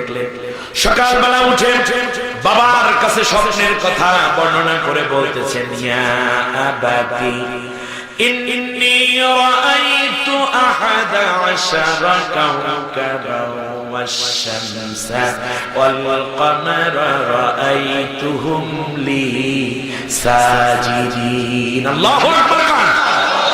আমার আব্বা, আমি স্বপ্নে দেখি। আল্লাহু আকবার। আমি কি স্বপ্নে দেখি? আমার দিকে একটু উলামায়ে কেরামদের দৃষ্টি আকর্ষণ করছে। ইন্নী রাআইতু মানে কি আমি দেখছি। এটা কি স্বপ্নের মধ্যে ছিল নাকি বাস্তবে ছিল? স্বপ্নের মধ্যে দেখছেন, কিন্তু ঘুমের স্বপ্ন নাকি বাস্তব স্বপ্ন? যেমন বাংলাদেশের স্বাধীনতার স্থপতি বঙ্গবন্ধু শেখ মুজিবুর রহমান, আল্লাহু আকবার, বেটার বুকটা কত বড় ছিল, বাঘা পুরুষ, একটি স্বাধীন সার্বভৌম দেশের নায়ক। এ জাতি শ্রদ্ধার সাথে স্মরণ করবে, এটাই স্বাভাবিক, ঠিক না বলে? তিনি বলেছিলেন, আমি সোনার বাংলা করব। এটা কি ঘুমাইয়া নাকি স্বপ্ন নাকি বাস্তবে? বাস্তবে। আবার চলে যাই আমাদের মাননীয় প্রধানমন্ত্রী অনেক সময় বলে থাকেন, পদ্মা সেতু আমার স্বপ্নের সেতু। আমার বাড়ি যেহেতু পদ্মার ওপারে, এই পদ্মা সেতুটা হইলে আমি আল্লাহর কাছে বলছি, আল্লাহ যেদিন পদ্মা সেতু উদ্বোধন হবে আমি ওই দিন রোজা রাখবো, 2 রাকাত নফল করব। কারণটা কি জানেন? এত কষ্ট ওই পদ্মার পারে আমাদের হয়, যাওয়া আসায় সব। একটা বড় রকমের খেদমত হয়ে যাবে, দক্ষিণাঞ্চলের মানুষেরা একটি প্রাণ খুঁজে পাবে। আপনারা বলুন তো মাননীয় প্রধানমন্ত্রী, এটা কি স্বপ্নে দেখছিলেন ঘুমের ঘরে নাকি বাস্তবে? তাহলে স্বপ্নের সেতু মানে কি? তাহলে বোঝা যায় কোন স্বপ্নে বাস্তবেও থাকে, ঠিক কিনা বলেন? কোন স্বপ্ন, যেমন 2020 সালে আমার স্বপ্ন 2020 সালে আমি হজ করতে যাব। আপনারা বলেন তো দেখি, এটা আমি ঘুমের ঘরে দেখছি না বাস্তবে? আপনার স্বপ্ন হলো আপনার ছেলেকে ইঞ্জিনিয়ার বানাবেন, ঘুমের ঘরে না বাস্তবে? আল্লাহু আকবার। অতএব মানুষের স্বপ্ন দুই ধরনের। আপনারা জানেন ঘুমের ঘরে যদি স্বপ্ন হইতো তাহলে ভাইরা তাকে মারতো না, ঠিক কিনা বলেন? আর ঘুমের ঘরে যদি স্বপ্ন হয় তাহলে আমি কোরআন দিয়ে প্রথম দলিল দিচ্ছি। দেখুন ঘুমের ঘরে স্বপ্ন হইলে আল্লাহ কেমনে বলে, দেখেন। হযরত ইব্রাহিম আলাইহিস সালাম স্বপ্ন দেখলেন, আল্লাহু আকবার। ইব্রাহিম আলাইহিস সালাম স্বপ্নে দেখলেন ইসমাঈল আলাইহিস সালামকে তিনি জবেহ করছেন। কার জন্য বলেন? মিনা উপত্যকায় পাহাড়ের উপরে উঠাই নিয়ে গেলেন মসজিদে কবস, এখন যেখানে, সেই জায়গায় নিয়ে সন্তানকে ডেকে বললেন, ইয়া বুনাইয়া ইন্নী আরা ফিল মানামি আন্নী আযবাহুকা ফানজুর মাযা তারা। আল্লাহু আকবার। হে আমার সন্তান, আমি স্বপ্নে দেখেছি ফিল মানাম। উলামায়ে কেরামরা কোথায়? ফিল মানামে মানে কি? ইন্নী আরা ফিল মানাম মানে কি? ঘুমের অবস্থায়, ঘুমের অবস্থায়। মাদ্দা হচ্ছে নাউমুন, যেমন আসসালাতু খায়রুম মিনান নাওম। তাহলে বোঝা যায় এখানে কিন্তু ইসমাঈল হযরতে ইউসুফ আলাইহিস সালাম বলছেন না, ইয়া আবাতি ইন্নী রাআইতু ফিল মানামি আহাদা আশার। এটা আছে কোরআনে নাই, বলেছেন আমি ডাইরেক্ট দেখছি। সুবহানাল্লাহ। না, রাআইতু রাজুলা, আমি একজন পুরুষ দেখছি। এটা ঘুম নাকি? রাআইতু আসাদা, আমি আসাদকে দেখেছি। এটা কি ঘুম নাকি? তো এখানে ঘুম পাইলেন কই? ঘুম না, বাস্তবতা, বাস্তব স্বপ্ন। আল্লাহু আকবার। তাহলে ঘুমের মধ্যে হলে ফিল মানাম উল্লেখ থাকে। এবার আল্লাহর নবীর কথার দিকে তাকান, তার কোরআন দিয়ে পাইলাম মানাম ছিল না এটা। এবার নবী বলেছেন, মান রাআ ফিল মানামি ফাকাদ রাআনি ফাইন্নাশ শাইতানা লা ইয়াতামাসসালু বি। যেই উম্মত আমাকে ঘুমের ঘরে, মান রাআ ফিল মানামি, যে দেখলো ঘুমের মধ্যে, স্বপ্নের মধ্যে আমাকে যে দেখলো, ফাকাদ রাআনি, সে তো আমাকে জীবিত অবস্থায় দেখলো। কারণ শয়তান কোনদিন আমি মুহাম্মদুর রাসূলুল্লাহর সূরত ধারণ করতে পারবে না। তাহলে বোঝা যায় হযরতে ইউসুফ আলাইহিস সালাম ঘুমের মধ্যে দেখেন না, এটা ছিল তার বাস্তব স্বপ্ন। সেই সময় রাজা বাদশারা যারা হইতো তারা সেজদা লইতো, আর হযরত ইউসুফ আলাইহিস সালাম দেখছেন রাজা হওয়ার একটা স্বপ্ন। সুবহানাল্লাহ। এই দেশটা কেমনে চললে ভালো হয়, মাত্র 7 বছর বয়সে রাষ্ট্র পরিচালনার স্বপ্ন দেখে। আল্লাহু আকবার বলেন। আমার বন্ধুগণ, আসলে ঘুমের মধ্যে দেখলে বাইরে মারতো না। তার কারণ মনে করেন আমাদের এলাকার কথা বলে, আপনাদের এলাকা বললে আবার ডিস্টার্ব মনে করবেন। আমি যদি এলাকায় যাই, এলাকায় গিয়ে 100টা গরু কেটে খাওয়াইলাম, মাহফিল দিলাম 3 দিন ব্যাপী, আমার সামনে 1 লক্ষ মানুষ, তখন যদি আমি দাঁড়াইয়া বলি যে ভাইয়ের আমার, বোনের আমার একটা স্বপ্ন আছে, তা হচ্ছে আগামী জাতীয় সংসদ নির্বাচন যেটা আসতেছে, আমি কালা বোতল মার্কায় দাঁড়াইয়া প্রতিদ্বন্দ্বিতা করতে চাই। আমার স্বপ্ন হলো প্রত্যেক ঘরে ঘরে বিদ্যুৎ পৌঁছে দেয়, নিরবিচ্ছিন্ন বিদ্যুৎ ব্যবস্থা চালু করব। প্রত্যেক ঘর থেকে একজন করে বিদেশে আমার তত্ত্বাবধানে পাঠাবো, আমার খরচ। প্রত্যেক ঘরে একটা করে টিউবওয়েল দেব। প্রত্যেক বাড়িতে বাড়িতে রাস্তাঘাট, কালভার্ট, ব্রিজ, পুল, এগুলো আমি সুন্দর করে গুছিয়ে দেব। আমার স্বপ্ন। আপনারা আমার একটা ভোট দিয়ে এলাকার এমপি যিনি আছেন তিনি আমারে কি মনে করবেন, ভালো নাকি আমার বিরুদ্ধে গোয়েন্দা সংস্থা লাগাবে? অবশ্যই লাগাবে। তার কারণ তিনি মনে করবেন আমার তো 12টা বাজাই বাজাই, এমনকি নিজের দলের হইলেও অনেকে মাইনে নিতে পারে না। কিন্তু আমি যদি স্বপ্নটা এভাবে বলি যে পাশাপাশি 2 জন বসে, আমাদের এমপি মহোদয় আমার পাশে, একত্রে অনেক সময় প্রোগ্রাম হয়, তখন যদি কানে কানে বলি, দাদা গত রাতে আমি স্বপ্নে দেখি কি আমি এলাকার এমপি হয়ে গেছি, আমার গলায় ফুলের মালার অভাব নাই, কত মানুষকে ফ্রি ডিউ লেটার দিয়ে দিলাম, কত টিউবওয়েল, কত চাকরি, কত কিছু। বলেন তো দেখি, আমার কি রাগ করবে? করবেন? আমার বিরুদ্ধে মামলা করবে, গোয়েন্দা লাগাবে, পুলিশ পাঠাবে, কেস মামলা ঢুকাবে, বরং আরো পিঠের মধ্যে হালকা থাপ্পড় দিয়ে বলবে হুজুর আরো দেখেন। কারণ ঘুমের মধ্যে স্বপ্নে দেখলে তার এমপি প্রতিদ্বন্দ্বী না। রাইট, বুঝলে ভালো, না বুঝলে চলে যাবেন আমার। আরে বাদদান আপনার এই এর কি বলে এমপি, প্রাইম মিনিস্টার, অনেক প্রোগ্রামে আলহামদুলিল্লাহ একত্র হওয়ার সুযোগ হয়, রাষ্ট্রীয় প্রোগ্রামে। পাশাপাশি চেয়ারে বসা, যদি বলি আপা গত রাত্রে স্বপ্নে দেখি কি আমি নিজে ওই চেয়ারটায় বসাই, আপনি এখন যেখানে বসা। বিদেশ থেকে শত শত রাষ্ট্রপ্রধান আমাকে ফোন করছে, কনগ্রাচুলেশন দিচ্ছে। আমার সামনে পুলিশ, পিছে পুলিশ, গোয়েন্দা, র্যাব, যৌথ বাহিনী আমার নিরাপত্তা বিধান করেছে। কত মানুষের কত স্যাংশন করে দিলেন, দেশ উন্নতির জন্য কাজ করতেছে। হঠাৎ করে 12টা বাজাইছে মুয়াজ্জিন বেড়ায় আসসালাতু খায়রুম মিনান নাম করে ঘুম ভেঙে গেছে। বলুন দেখি প্রাইম মিনিস্টার আমাকে শত্রু মনে করবে? বরং বলবে হুজুর এইরকম স্বপ্ন আপনি দেখে। কারণ তাতে কোনো অসুবিধা। ইউসুফ আলাইহিস সালাম স্বপ্নে দেখতেছে এইটা যদি ঘুমের মধ্যে হইতো তাই ভাইরা মারতো। কথা বুঝছেন কি? আবু জেহেল স্বপ্ন দেখে একরকম, আবু জেহেল দেখে কেমনে আরো বেশি করে অশ্লীলতা ঢুকান যায় দেশের মধ্যে, ঠিক না? সে তো মাসলা জোগাড় করে দিল যে যেহেতু এই জামা পোশাক কইরা তোমরা গুনাহ করো নারী পুরুষেরা, সুতরাং জামা পোশাক সব হারাম শরীফের বাইরে রাইখা উলাঙ্গ হয়ে তারপর কাবা তওয়াফ করো, কারণ গুনাহগার পরা পোশাক লইয়া তওয়াফ করলে এতে কোনো সওয়াব নাই। উলাঙ্গ হয়ে তওয়াফ করো, একেবারে বেগুনাহ হয়ে যাবে। আবু জাহিলের মাসলা খেয়াল করছেন? মদ গাঞ্জা আরো কেমনে বাড়তে পারে, সুদ ঘুষ কেমনে বাড়ে, ইয়াতিমের সম্পদ আরো কেমনে লুণ্ঠন করা যায়, আত্মসাৎ করা যায়, এই স্বপ্ন ছিল আবু জেহেলের, ঠিক না বলেন? কিন্তু নবীজির স্বপ্ন ছিল সুদ মুক্ত মক্কা মদিনা কেমনে কায়েম, ঠিক না বলেন? নবীর চিন্তা হলো নারীরা তাদের সম্ভ্রম নিয়ে, ইজ্জত নিয়ে কিভাবে বাস করবে। মদ গাঞ্জা ফেন্সিডিল ইয়াবা নেশার দ্রব্য মক্কা মদিনায় পুরোপুরি কেমনে বন্ধ হয়ে যায়, ঠিক না বলেন? তা নবীর স্বপ্নের সাথে আবু জাহেলের স্বপ্ন বিপরীত হয়ে গেছে, ঠিক কিনা বলেন? তা নবীর স্বপ্ন একরকম, আবু জাহেলের স্বপ্ন আর একরকম। এই জন্য স্বপ্ন টিকাইতে হইলে নবীকে মারা ছাড়া কোনো উপায় ছিল না।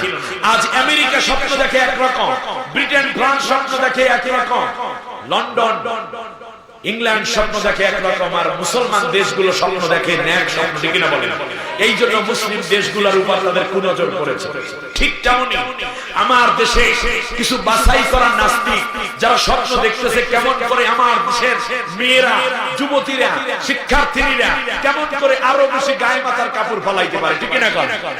কেমন করে আরো বেশি সুদ ঘুষ দুর্নীতির রাস্তা উন্মুক্ত হতে পারে, ঘরে ঘরে ইয়াবা ফেন্সিডিল কেমনে ঢুকতে পারে, তাহলে যাতে নাস্তিক হওয়া সহজ হবে।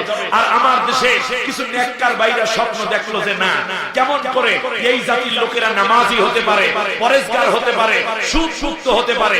এই জন্য সমানে যারা বিপরীত স্বপ্ন দেখলো তারা এদেরকে মারা শুরু করলো। তাহলে মায়ের কারণ হচ্ছে কি স্বপ্ন, ঠিক না বলেন? ইউসুফ আলাইহিস সালামের স্বপ্নের সাথে ভাইদের স্বপ্ন মেলে নাই। হঠাৎ করে ভাইরা তার বাবার কাছে হাজির হয়ে গেছে, নাউজুবিল্লাহ। ভাইরা ইউসুফ আলাইহিস সালামের বাবার কাছে গিয়ে তিনটা অপশন রেখে কথা বলল, নাউজুবিল্লাহ। এবং সেই কথার আলোকে হযরত ইউসুফ আলাইহিস সালামকে বাবা দিতে বাধ্য হয়েছিলেন, কিন্তু ভাইরা মনে করেছে কূপের মধ্যে ফেলে দিয়েছি। আর আল্লাহ রাব্বুল আলামিন বলেন, আমি আল্লাহ দেখতেছি তোরা কূপের মধ্যে ফালাও নাই, বরং ইউসুফকে সিংহাসনের মধ্যে বসাই দিয়েছি। জোরে বলেন, সেই আল্লাহ এখনো আছেন না নাই? অতএব কাউকে মাইরেন না, কাউকে অত্যাচার করবেন না, কারণ সিদ্ধান্ত নেবেন কে?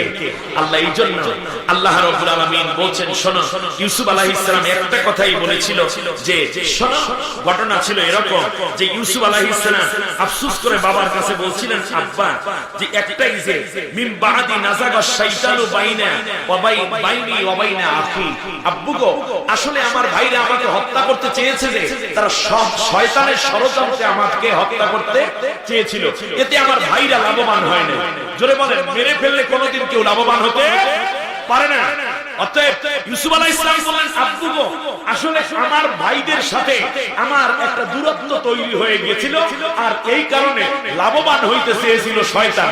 আসলে যখন কোনো ভাই কোনো ভাইকে হত্যা করতে চায়, তখন যারা হত্যাকারী তাদেরকে উঠতে দেয়, তাদেরকে খোরাক যোগায়, উৎসাহ দান করে, যে তার নাম হচ্ছে কি?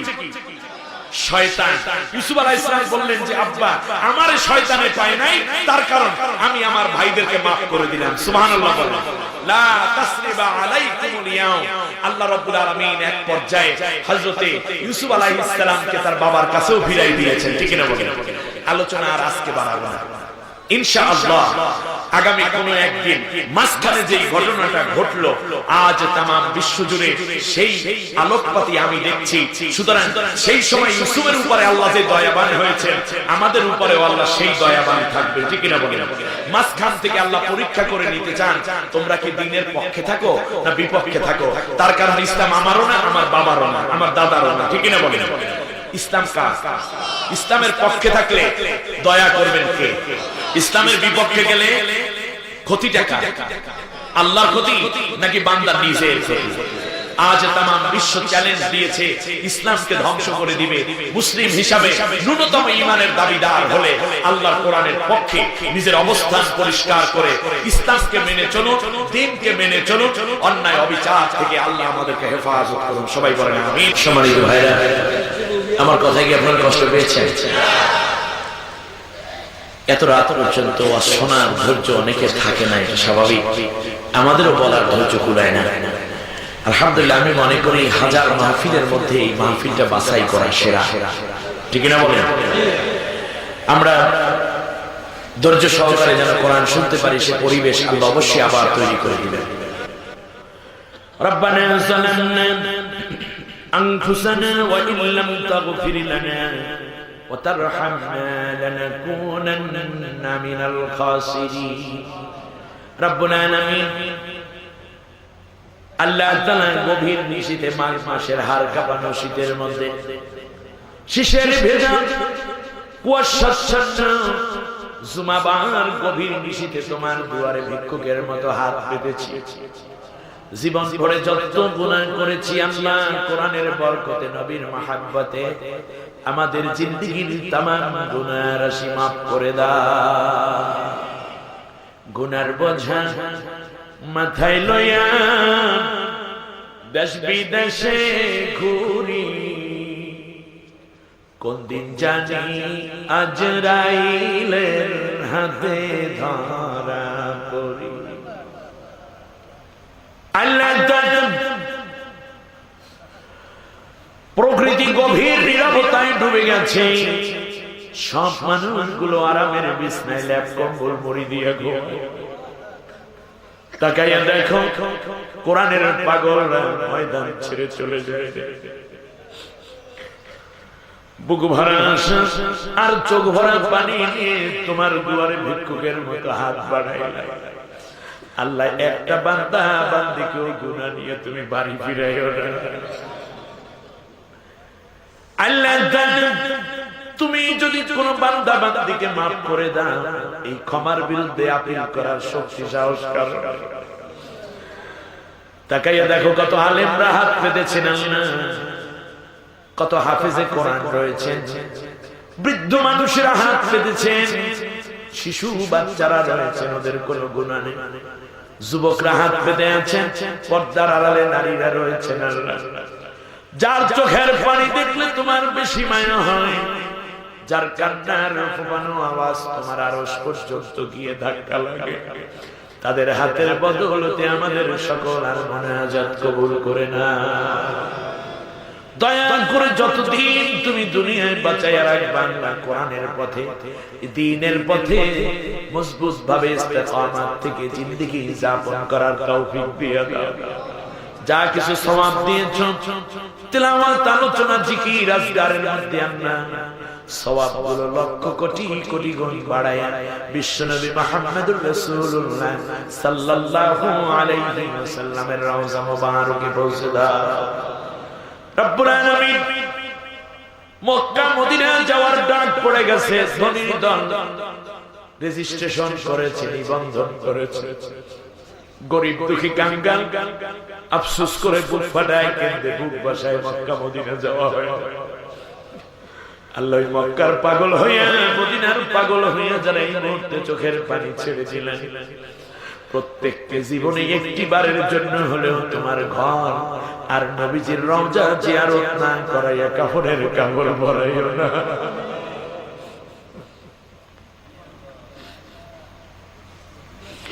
আল্লাহ সবার ডাকে সাড়া দিও, নীরবে থেকো না, কৌশল করে লয়ে যায় সোনার মদিনা।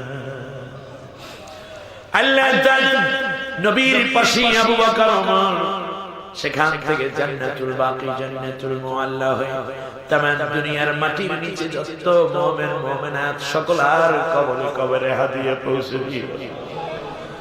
এই সুন্দর মাহফিলের আয়োজন যারা করেছেন, সহযোগিতা দিলেন, সাহায্য করলেন, বলতে এবং শুনতে আমরা যারা এসেছি, বুদ্ধি পরামর্শ যারা দিলেন, আল্লাহ তাআলা জানি না কার মা নাই কার আব্বা নাই, মায়ের কথা কেমনে ভুলবো।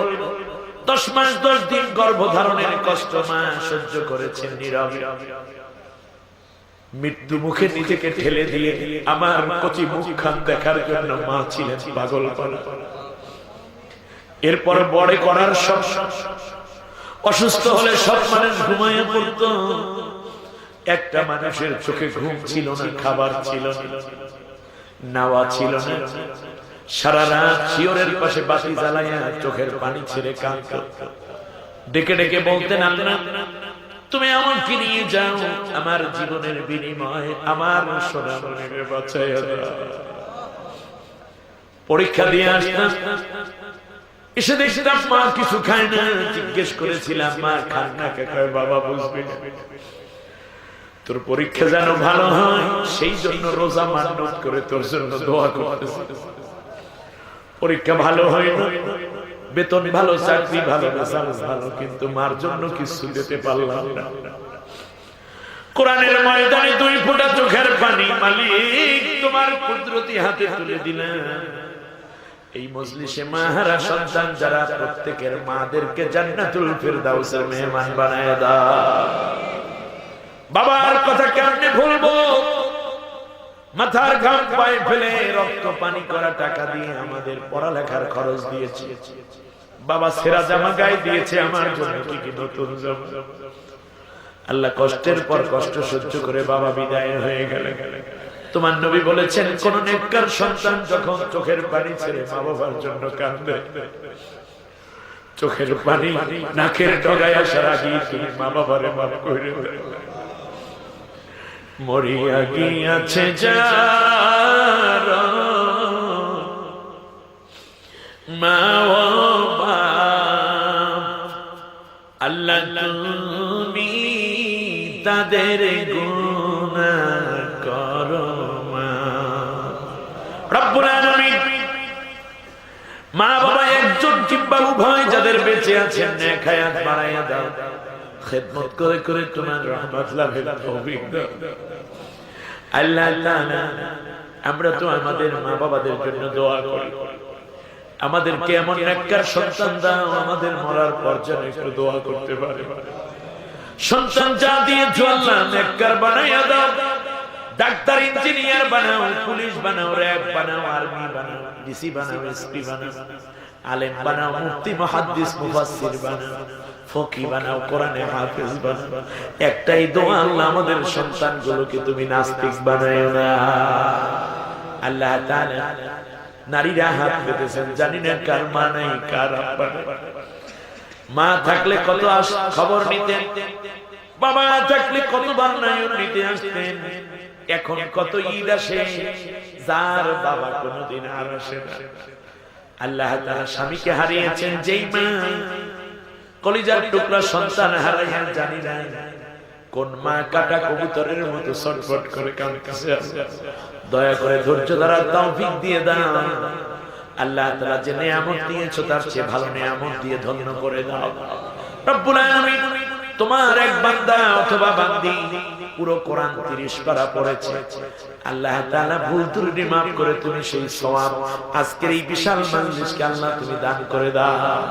তেলাওয়াতকারী মা বাবা ভাই বোনকে আল্লাহ তাআলা এই সওয়াবগুলো পৌঁছে দাও। তোমার বান্দা বান্দীকে আল্লাহ তাআলা দয়া করে তুমি সওয়াবের বরকতে কোরআনের সাথী হয়ে জান্নাত লাভের তৌফিক নসিব করে দাও। আল্লাহ তাআলা তোমার কাছে আরজ করি অত্র এলাকায় যত মুর্দেগান সকলের কবরে কবরে হাদিয়া পৌঁছে দাও। আল্লাহ এই বাড়ির মানুষেরা কোরআনকে বড় ভালোবাসে, আলেমকে বড় মহব্বত করে। জামশেদ ভাই সহ অনেক ভাইদেরকে দেখলাম আল্লাহ তাআলা আলেমদেরকে ভালোবেসে মাথার তাজ বানিয়ে দিয়েছে।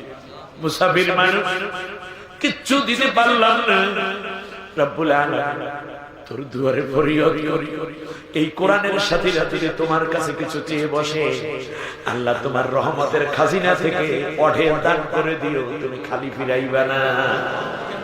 আল্লাহ তাআলা রব্বুল আলামিন পুকুর ধারে দেখলাম অনেকগুলো কবর, কোরআনের বরকতে কবর আযাব তুমি maaf করে দাও, সকলকে জান্নাতি করে দাও। সব ধরনের বালা মুসিবত থেকে কোরআনের আয়োজকদেরকে আল্লাহ তুমি হেফাজত করো। শত্রুরা দুশমনের দুশমনী আল্লাহ তাআলা অত্যাচার নিপীড়ন থেকে এদেরকে বাঁচাও, শয়তানের ওয়াসওয়াসা থেকে বাঁচাও। আল্লাহ আমাদের মধ্যে যারা রোগে রয়েছে, রোগী আছেন, আল্লাহ তুমি শিফায়ে আজেলা দান করে দাও রব্বুল আলামিন। আল্লাহ তাআলা রোগ বিছানায় দিয়ে আমাদেরকে তুমি ইন্তেকাল দিও না, জীবনের শেষ ওয়াক্ত নামাজ ও জামাতের সাথে আদায় করার শক্তি আল্লাহ দান করে দাও। আল্লাহ তাআলা বিশেষ করে আল্লাহ তাআলা ক্যান্সার এক রোগী, যদিও ডাক্তার দেখায় কিন্তু বিশ্বাস করি মালিক ডাক্তার মানুষকে ভালো করতে পারে না। কোরআন সামনে নিয়ে এই গভীর রাতে তাহাজ্জুদের ওয়াক্ত প্রায় কাছাকাছি রে মানুষ মুসল্লি ভাইদেরকে নিয়ে দোয়া করে আল্লাহ দয়া করে কোরআনের বরকতে তোমার কোরআনের আল্লাহ তাআলা এই ক্যান্সারের রোগীকে আল্লাহ তুমি পূর্ণ সুস্থ করে বাড়িতে ফিরাইয়া দাও। আল্লাহ তাআলা তোমার দয়া ছাড়া সুস্থ হওয়া সম্ভব না। আল্লাহ তোর কাছেই চাই, তোমার বান্দাকে আল্লাহ তুমি পূর্ণ নিরাপত্তার সাথে সুস্থ করে আল্লাহ তুমি আমাদের মাঝে ফিরাইয়া দাও। বাকি জীবন যেন কোরআনের খেদমত করতে পারে সে তৌফিক দিয়ে দাও। तमाम বিশ্বের মুসলমানদের উপর রহমত নাজিল কর। আরাকানের মুসলমানদের উপর আবার নিপীড়ন শুরু করেছে বৌদ্ধ কাফেররা।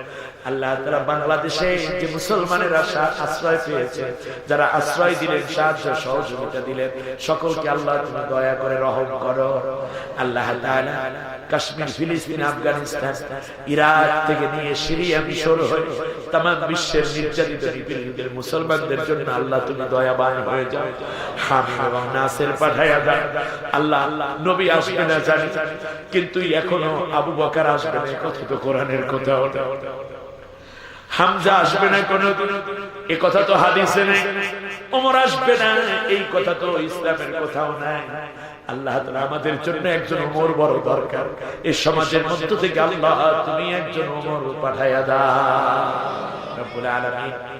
আল্লাহ তাআলা কোরআনের কথা বলতে গিয়ে, কোরআনের পথে চলতে গিয়ে যারা জীবন উৎসর্গ করলেন, প্রত্যেককে আল্লাহ তুমি শাহাদাতের সর্বোচ্চ মর্যাদা দান করে দাও। আল্লাহ তাআলা যে জুলুম, নিপীড়ন, অত্যাচারের শিকার যারা মুক্তির ফয়সালা করে রব্বুল আলামিন। আল্লাহ কত মায়ের চোখের পানি তামাম দুনিয়ায় ঝরছে, কত বোনের ইজ্জত সম্ভ্রম নষ্ট হচ্ছে। আল্লাহ আমরা তো তোমাকে ভয় করি, আল্লাহ বলে ডাকি, এটা আমাদের অপরাধ। আল্লাহ তাআলা তুমি আমাদের জন্য দয়াবান হয়ে যাও।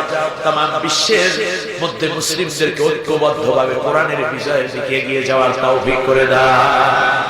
আল্লাহ তাআলা আমাদের দেশের উপর রহমত নাজিল করো। মারামারি, কাটাকাটি, হিংসা বিদ্বেষ থেকে আমার দেশকে বাঁচায়া দাও। দেশ রক্ষায় প্রশাসনিক কর্মকর্তা যারা রয়েছে আল্লাহ ইনসাফের সাথে দায়িত্ব পালন করার তৌফিক দিয়ে দাও। মরণ যেদিন আসবে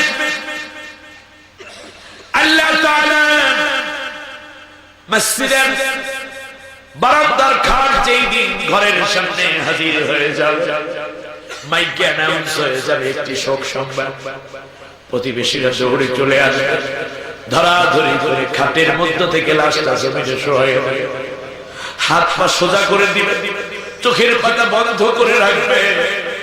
কাফনের কাপড় আনার জন্য কেউ বাজারে যাবে,